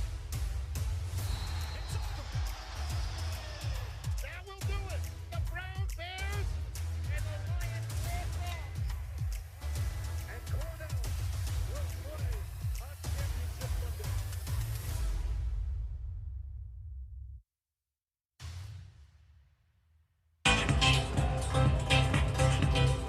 2:44 left to go in the third quarter. The Hugh Kelleher goal that was just scored broke a streak of 10 minutes without a goal for either side.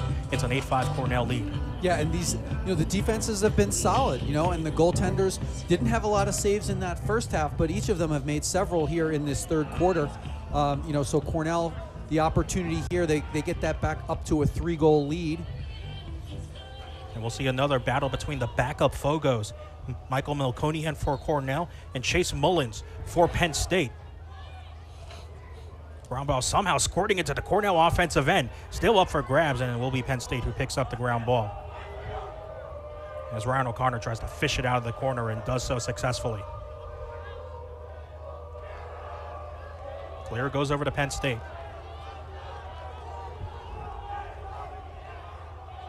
Surprised Melkonian did not get off there. Oh, now he comes through. And the first midfield back on for Penn State. And you talked about this at halftime with between us when we were off the air. Because of the limitations for Penn State personnel-wise on offense, this first midfield line's getting a lot of run. Yeah, and you see how that impacts them come the fourth quarter. Will Peden. And the attackers draw on the short stick of Gilmartin. 30 seconds on the shot clock for Penn State. Peden starts. Matthews left alone for a second. Almost gets past TJ Lamb. 20 seconds now on the shot clock. And the shot score. What a great job from Liam Matthews to fall down and still get the shot off. I don't know if Wyatt Nuss thought that shot was coming from there. It was from a distance. He was kind of falling. He looked like he reacted a little bit late on the shot. Just comes across, just slowly. And as he's falling down, Wyatt Nuss just a little bit slow to react. And it was a nice down low shot, down stick side, actually. And what an interesting change we're seeing here as well from Coach Busek and the Cornell coaching staff. They're sticking with Michael Melkonian for it seems like the rest of the second half at least. Unless something drastic changes. Goalie Baldwin will win this face-off. Cornell 9 face-off wins. Penn State 7. And an opportunity for Penn State to cut the deficit to 1. The Nittany Lions led early 2-1 in the first quarter, haven't led since. Largest lead for Cornell at one point was 6-2 in the second quarter.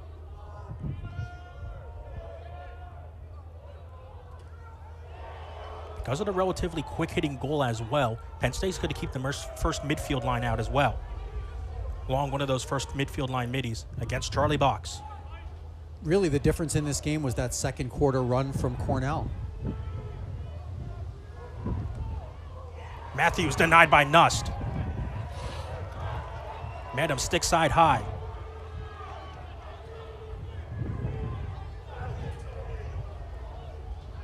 Gave Wyatt Nuss 6 saves on the afternoon now.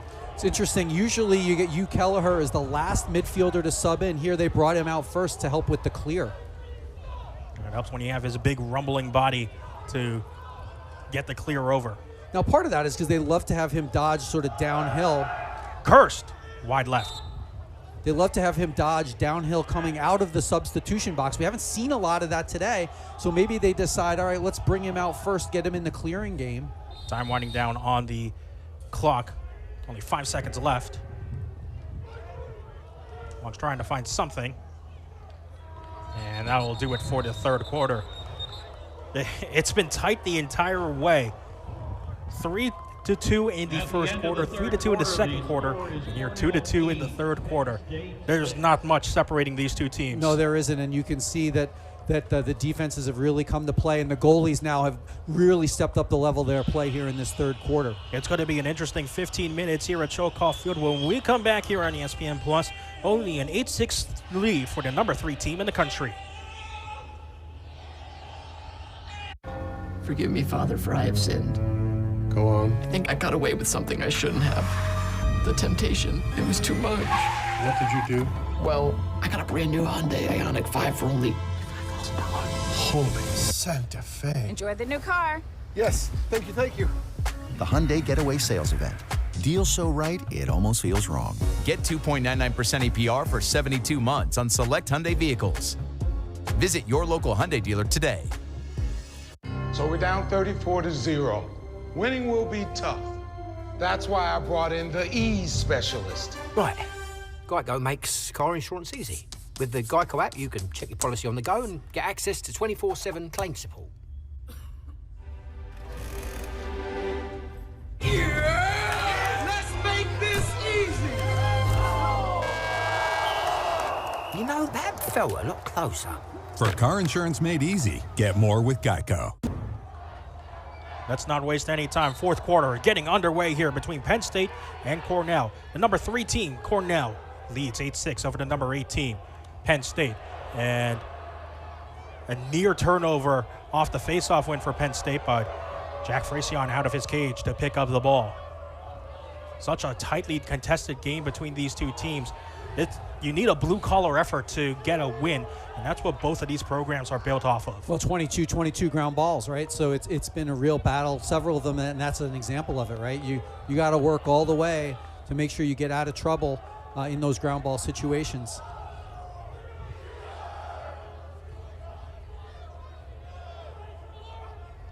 The largest lead in this game was a 6-2 lead from Cornell in the second quarter.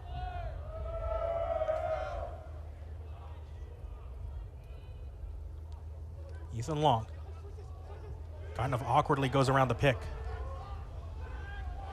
Mishandled pass from Hunter Aquino.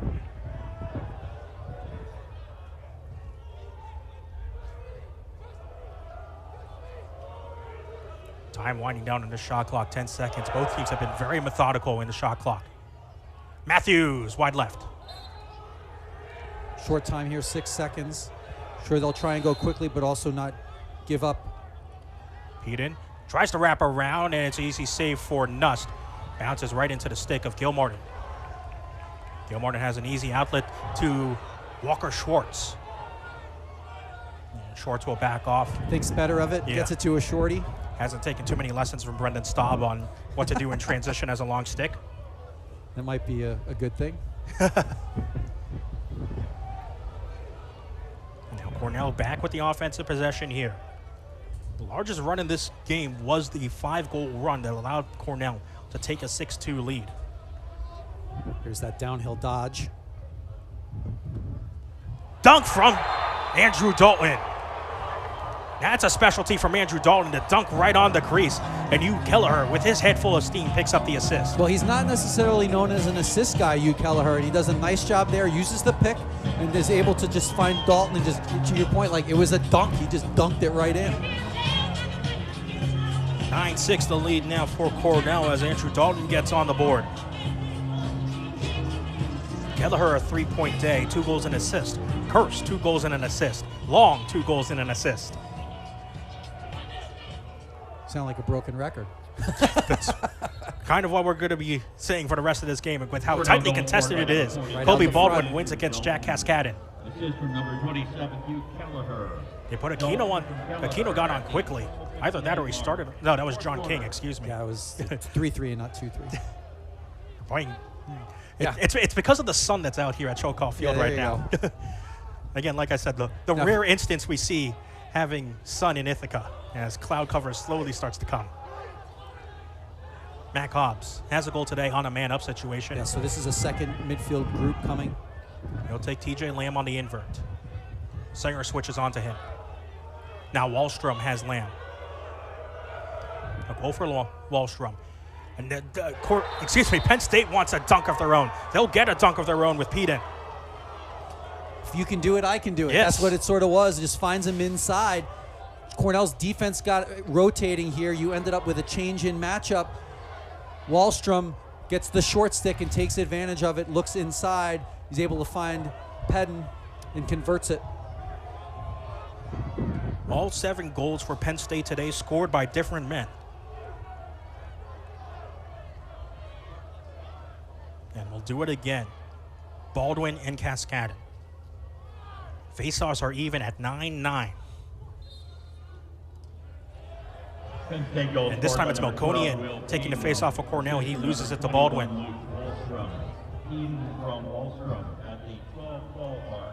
And now Kobe Baldwin is starting to settle into the game after starting off the game cold at the face-off dot. He can be streaky, right? You find the move that works, you know, then you can beat this counter. You know, it's sort of one of these things where it is very much a chess match. And Kobe Baldwin has 2 goals and 3 assists on the year. He's staying on the field, keeping Melkonian on the field. Well, that's the other question. Does that help them, right? You play 5-on-5. The shot over the cage. It's almost a way that you can give guys a rest by playing 5-on-5, by keeping a face-off guy or a long pole in the offensive end. Wallstrom working against Matt Dooley. Mishandled pass for Long. Gilmartin trying to race over. Baldwin and Melkonian are going to have to get in, and it's Melkonian who picks up the ground ball. Here comes Cornell. Sort of like a face-off on the sideline there. Now, neither team has used a timeout yet. We're getting to the point where you might start to see teams, you know, to say if they get in trouble offensively, you want to value every possession in a tight game. Both have 2 left in this second half. Each used only 1 in the first.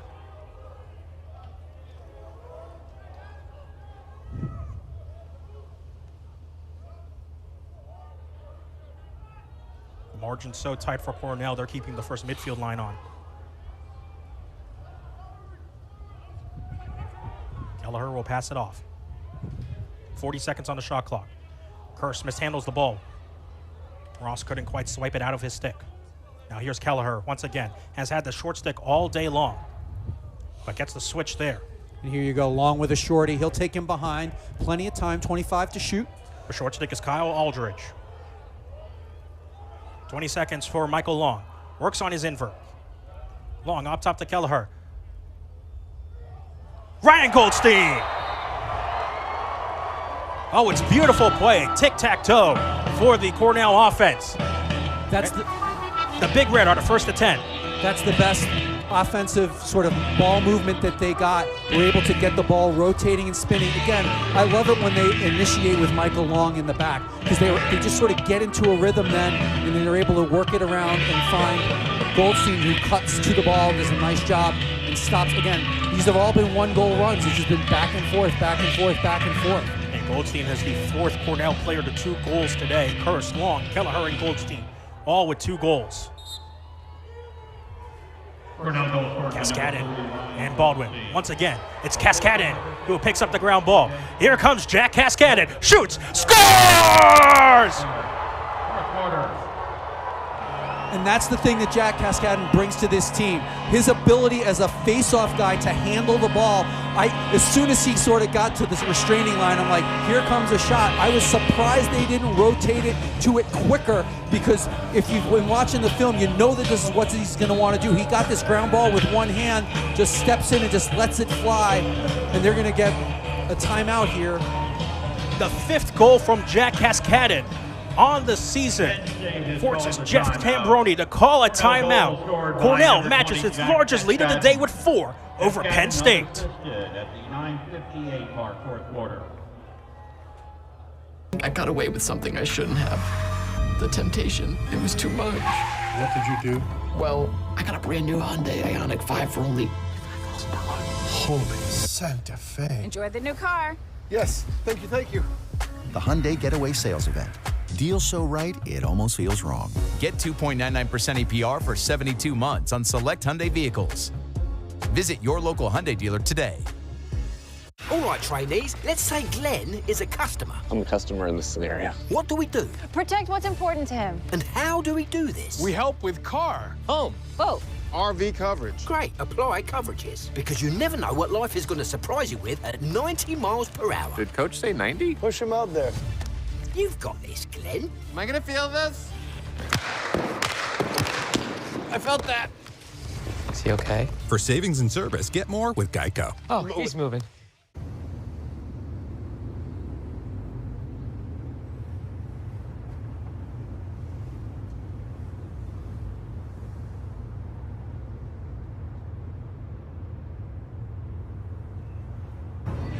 Jack Cascadden walking back to the face-off dot after scoring his 5th goal of the season and giving Cornell a bit of juice, matching the largest lead of the day for the Big Red, 11-7 over Penn State. Christian Guzman here alongside Tom LaFalce, and it feels like the momentum is squarely on Cornell's side. Yeah, it is definitely starting to shift, but we're going to have to see. Every time you thought Cornell was going to maybe open it up a little bit, and here a big ground ball for Penn State. Ryan O'Connor will pick it off after scrum. Knowing a Jeff Tambroni team, they're going to fight this all the way to the bitter end. And I think the same thing could be said about Cornell. They're going to fight it to the bitter end as well. These are two hard-nosed teams, that really take their identity from face-offs, ground balls, and now you've got both with strong goalie play as well. The blue-collar mindset that Jeff Tambroni helped build here at Cornell, it's shifted over to Connor Busek as well. Busek and Jordan Stevens, both recruited by Tambroni before he left for Penn State. Somehow Long gets this behind cage. The skip pass to Liam Matthews is in. Ever since that 5-goal run from Cornell, no team has found separations in the run department. Yeah, and the Cornell defense got sort of out of sync there because of the opportunity before it. It was that quick ground ball, dodging to the opposite side and being able to look cross crease, and then Liam Matthews makes no doubt about it. Stops the run at 2. These face-offs down the stretch are going to be critical. You're seeing two different guys at the dance, so to speak. Yeah, Baldwin will this time go against Melkonian. 2 for 5 is Melkonian at the dot so far. Penn State goal scored by number 51, Liam Baldwin, Matthews. what a behind the back to secure the face-off. There's a reason why coming into this game he was facing off at 63.8%.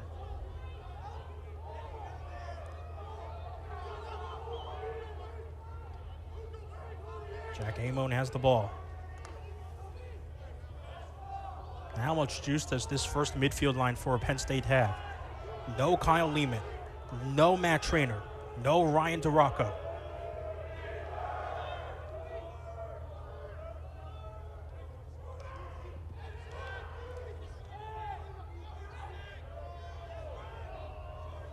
Halfway through the shot clock. Look how compact all 6 men are. Matthews, wide. Yeah, and you can see that very much for Cornell. They have really stayed, almost dared Penn State to shoot from the outside here. 30 seconds on the shot clock.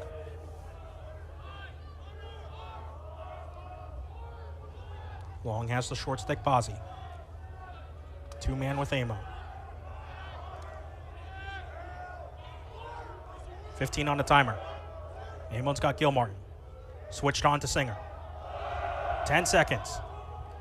The Rutgers transfer. Backing off from Cage. A beautiful cut inside. What a check from Matt Dooley. 2 seconds. 1. The shot is blocked on the way in. Shot clock violation. Bozzi took that hit. Oh, we got... Gilmartin has to fight off. Hold on. We had 2 balls on the field. Wyatt Nuss went behind the cage and picked up a ball on the shot clock violation, and they restarted things very quickly. So they're going to just settle everything down. But what a defensive stand from Cornell on that last possession. I think it was Gilmartin who got hit with the shot. It was either him or Bozzi, one of the short sticks, but... I think it was Gilmartin. Officials are talking at the bottom part of the screen. Most likely just talking about the timer. Yeah, as soon as Gilmartin ran to the sideline with the 1 ball, and then Nuss went behind the cage and picked up another ball.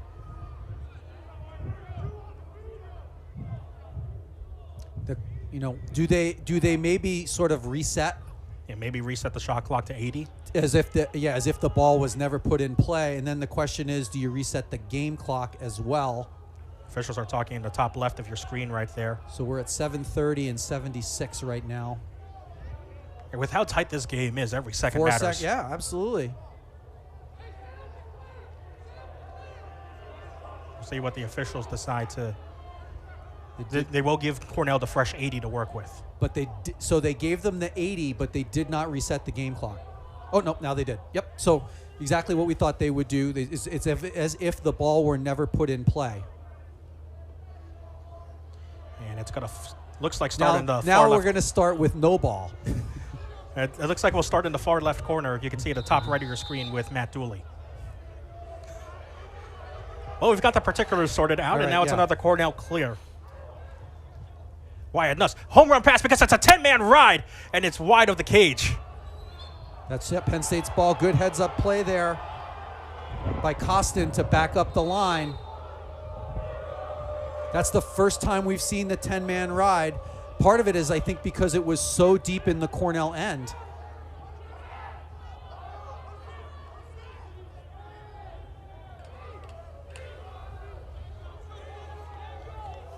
Now, can Penn State take advantage of that failed clear?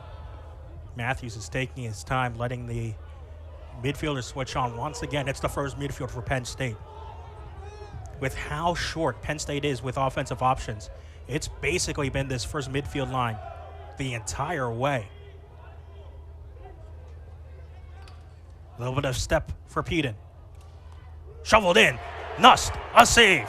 8 saves for Wyatt Nust. Ethan Long with the opportunity there for Penn State.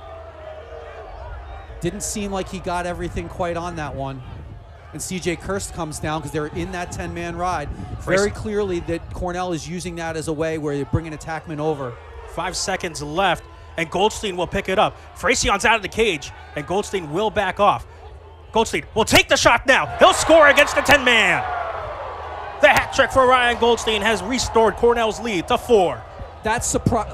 Defensive, they had a defender in the cage and he came out. Fracyon was actually on Goldstein. So I'm surprised that that guy, he's not going to shoot that if there was someone there, right? Even if it wasn't Fracyon. So I'm surprised that the defender didn't stay in the crease to keep it, because this was the guy. And that's one of the ways you try and often look for that, right? Get the attackman who has the goalie as far away from the cage as you can and see if you can get him the ball. Cornell also trying to beat that clear by bringing an attackman over when they're in the 10-man ride. Again, you're making all of those matchups have to make decisions about staying on side. 6 minutes left. Another face-off win for Kobe Baldwin.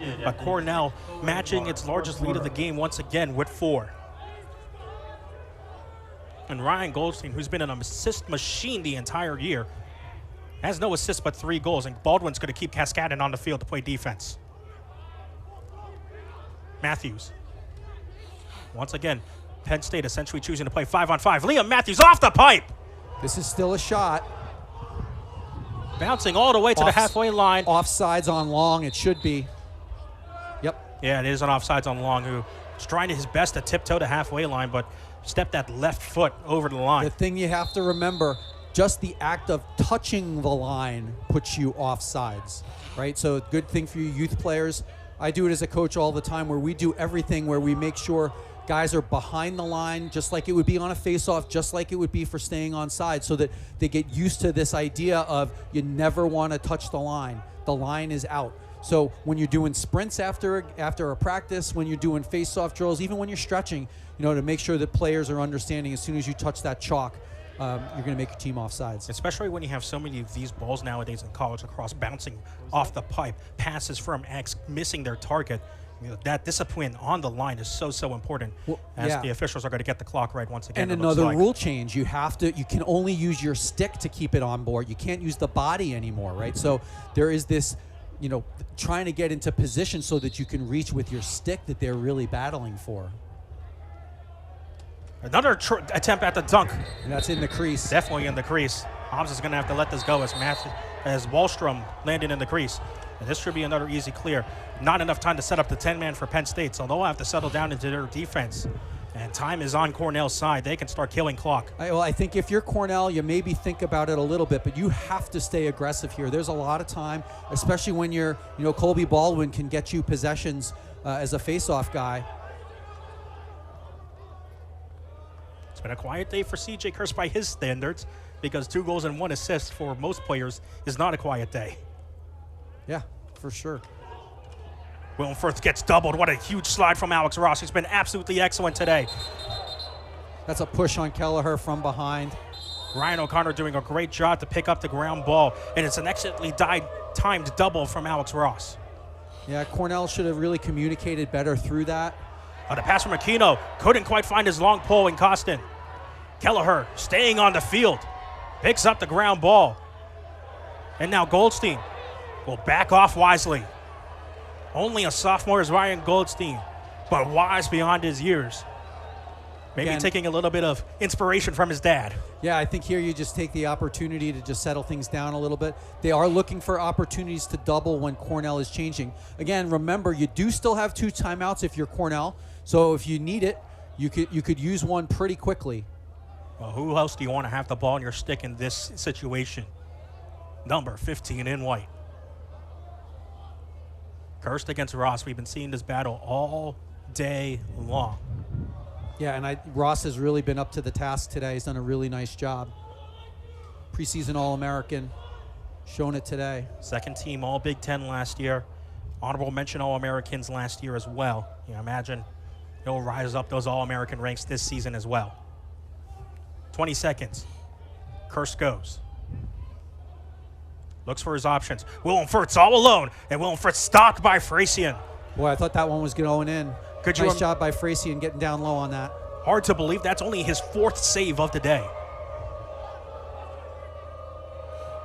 I mean, Cornell hasn't been the most accurate with their shots, but when they've hit the cage, they've been going by Frasian. And nearly a failed clear for Penn State. That was almost disastrous, but now Aldridge is alone. And the coaches were looking for them being offsides because the guy was in the air jumping to get onside for Penn State. Yeah, Matthews can't handle the pass from Aldridge. Dooley with the ground ball. And now it's Cornell on the clear.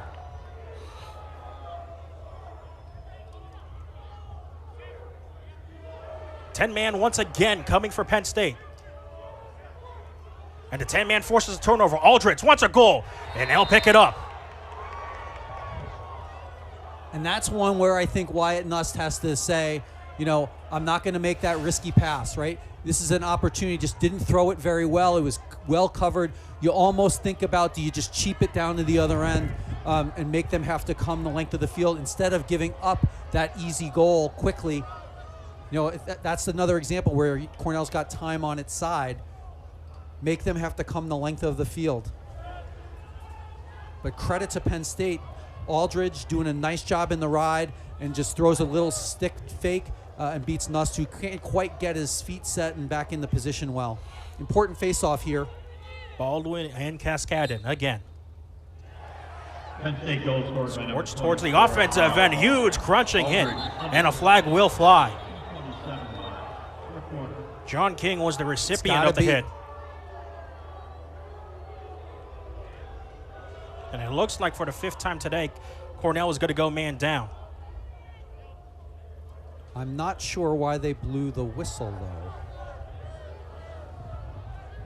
Looks like it's going to go against Cascadin. There's 2 flags down, for whatever that's worth. Although Cornell's got 5 defenders on the field. 2:20 to go here. Cornell with a 12-9 lead. Oh, the officials are going to ask for a review here. Could be because of the type of hit it was. If it was up in head-to-head. Oh, it's helmet. Oh, boy. Goal on the field is a hit to the head. The play is under review. And that could be a 2-minute foul.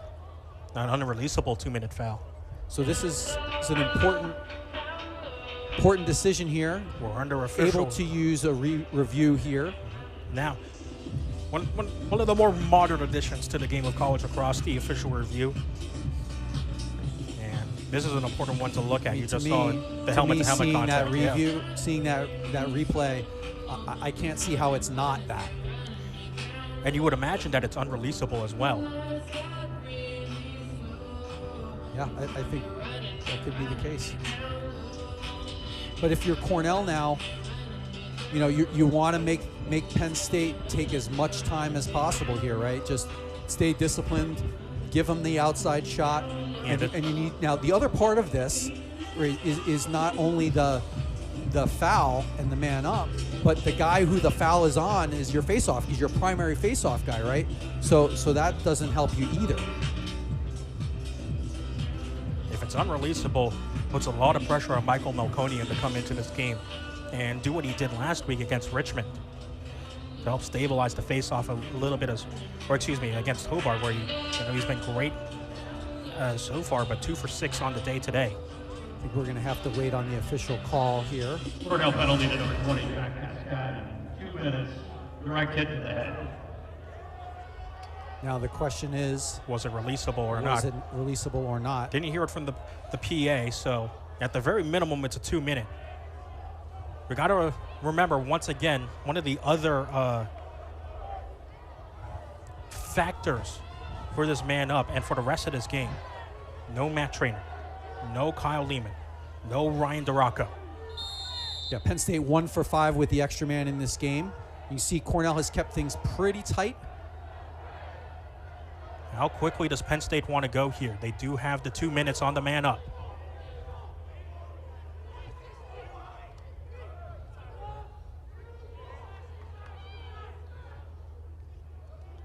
First shot goes wide left.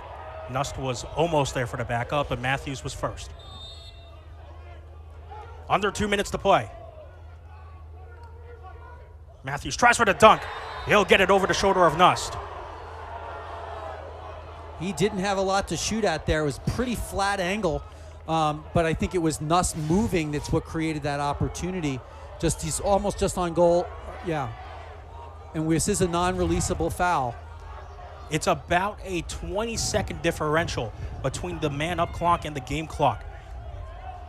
We're going to have Penn State 6 on 5 for pretty much the rest of this game, with Cascadon taking a knee for the next minute and 22 seconds. So it obviously goes without saying this is an important face-off. Yeah, minute 32 seconds. Melkonian versus Baldwin. Melkonian's doing his best to try and get it past Baldwin. Baldwin's been fancy with his face-off wins. The thing that makes it so difficult, right, is a lot of times for Cornell especially, and Penn State's going to get a timeout, is you've only got, it's 2 on 3 for the face-off, right? So you got to probably try and win it to yourself pretty quickly, because if it gets into any sort of drawn-out ground ball situation, it makes it really difficult for you to win it. Jeff Tambroni will take his second and final timeout of the half. A minute 38 on the game clock. A minute 18 on the penalty to Cascadon. The direct hit to the head. 2 minutes unreleasable on Jack Cascadon. And Penn State, for the second time today, has converted on a man-up opportunity. And he's got another minute and 18 seconds on the man-up advantage. And again, if you're Cornell, you just want to make sure keep those passing lanes. Rely on Wyatt Nust. He's done the job today. He's got 8 saves in the contest. I think if you're Cornell, just don't give him up the easy one. If they're going to shoot from distance, you rely on Wyatt Nust. Make sure it's something he can see. Penalty killers for Cornell. The entire starting close D, Singer, Dooley, and Staub. The long pole is Walker Schwartz. The short stick is TJ Lamb. The man-up unit for Penn State.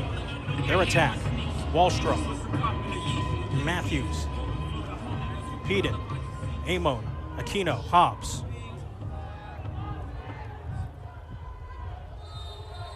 Start in a 2-3-1. They've liked Matthews in this position down low. This is just how they went a second ago. Garrett Glass is now on the man-up unit for Penn State. 1 minute left in the man-up. This next shot's low and it's in. Penn State's brought it to within 1. And they still have a minute on the man-up timer. Wallstrom comes from behind there. Cornell is a bit slow getting to him. It's not a great approach there, and is able to get his hands. I actually felt like it was outside. I thought it was outside at first when I saw it live. So again, another important timeout. Do you see, can you go for the quick hitter with Melkonian? 58 seconds left on the man up. Penn State has brought it to within 1. And Melkonian does win the face-off. Coach Busek needs a timeout quickly. Melkonian tries to get into the box. He falls down. And Coach Busek did get the timeout in.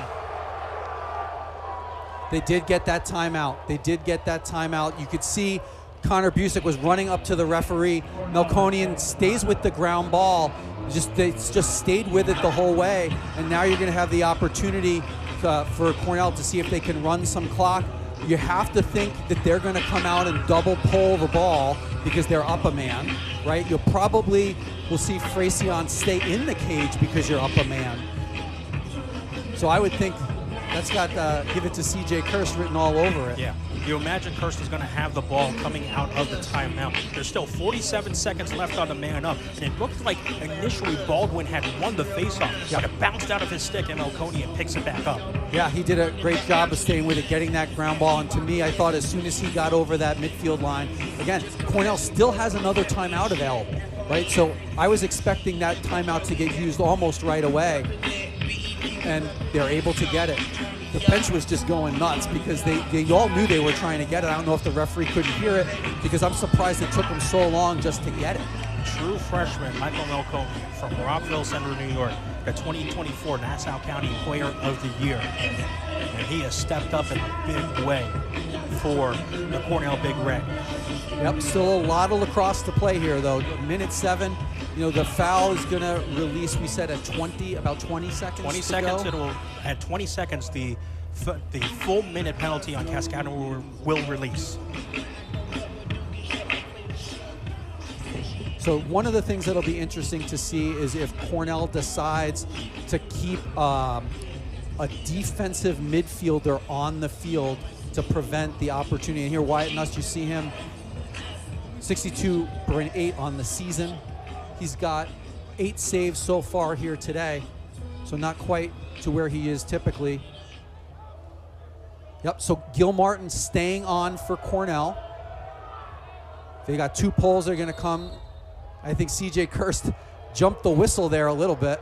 But he's running for his life past Alex Ross. And now you're going to look for him to double back the other way. The poles are fiercely off, and Kevin Parnham trying to force Pushed C.J. out of Kirst bounds. out, and he does force him out of bounds. So not too much time ticking off the clock. It was about 14 seconds that Kirst was able to buy. But Cornell did not get the pull on. Kelleher is racing off the field to try and get a pull on. They do eventually get it Still on. man up. Man up for another 20 seconds for Penn State. But no timeouts left for Penn State here. Matthews directing traffic. 10 seconds on the man up. Cornell will release a midi from the midfield line. 2, 1. Full strength for the rest of the game. Shot for Mamo. He scores. We're all tied up at 12. And boy, I think that's one where he just let it fly. That we haven't seen that range from him all game long, and just steps in, right? Just lets it fly. Just sort of an overhand shot, opposite stick side, ties this game up. This is a 4-goal run for Penn State. Everything changed after that penalty. And what a run for Penn State. Without many of its key attackers. No Kyle Lehman, no Matt Traynor, no Ryan DiRocco. They've taken advantage of the penalty, and now a violation against Melkonian. Baldwin has 2 goals. He's going to take it directly himself. Time running down, 10 seconds. This ball's bouncing around, no flag.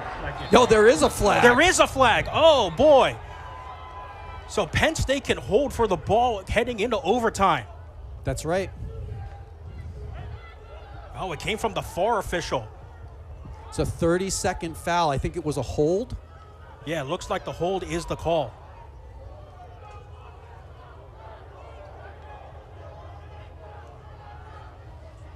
So I think if you are Penn State, you hold Cornell here. penalty to number 35, Drew Diviny.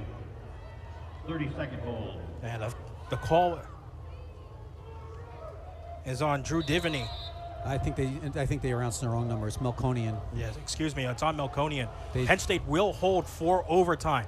Penn State will start with the ball in overtime. A 4-goal run to end the game off of extra man opportunities for Penn State has tied this game up. And we need extra time to decide a winner. Time. Cornell 12, Penn State Yeah, we had 12. 10 goals scored in that 4th quarter. So really, the offense was flowing and everything changed, right? Cornell had a lead of 12-8 with under 3 to go, and Penn State just, as we said they probably would, right? They have just stayed with it all day long here. Now they'll have an opportunity to have their extra man, see if they can convert. They're 4 of 6 on the day.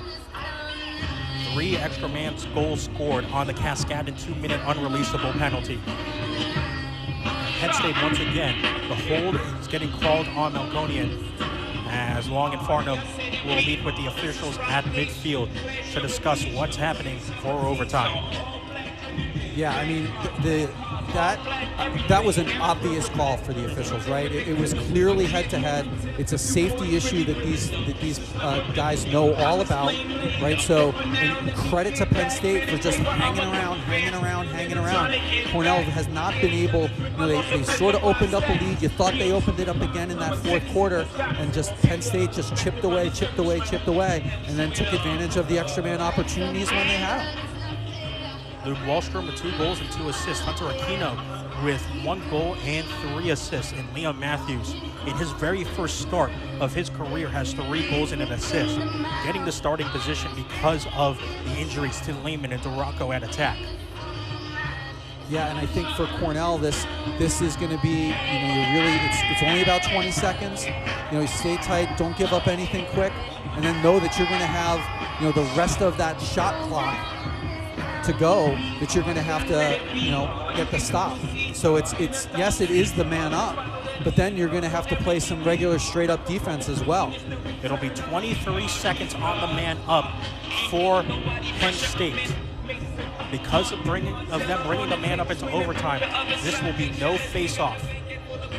It'll be the specialist Mac Hobbs who will start with the ball. The other specialist, Garrett Glatz, is hanging around the crease. Hobbs up top near the 20-yard line. We'll start overtime. 23 seconds, the man up for Penn State. Matthews to Amo, who tied the game. Aquino to Hobbs. Wallstrom. 9 seconds left. Aquino taking his time. And Glass lost it.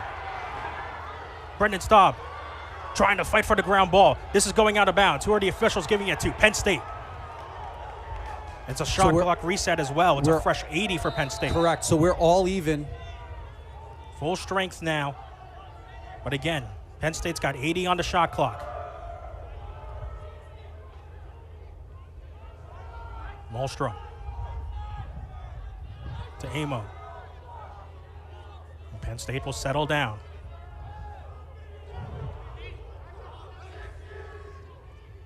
Aquino. Shot. Score! Ethan Long has won the game for Penn State.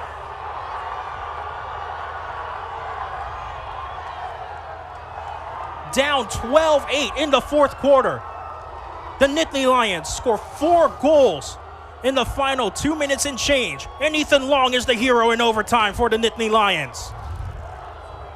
Give Penn State all the credit in the world. They just battled, and they made plays down the stretch, and Cornell did not. They had a chance. Cornell got a ground ball, was just unable to corral it. It went out, and then Penn State takes advantage of that extra opportunity from just staying on it and not giving up on that ground ball situation, playing it all the way through, and then making the plays. They closed on a 5-goal run, and that's the difference in this game.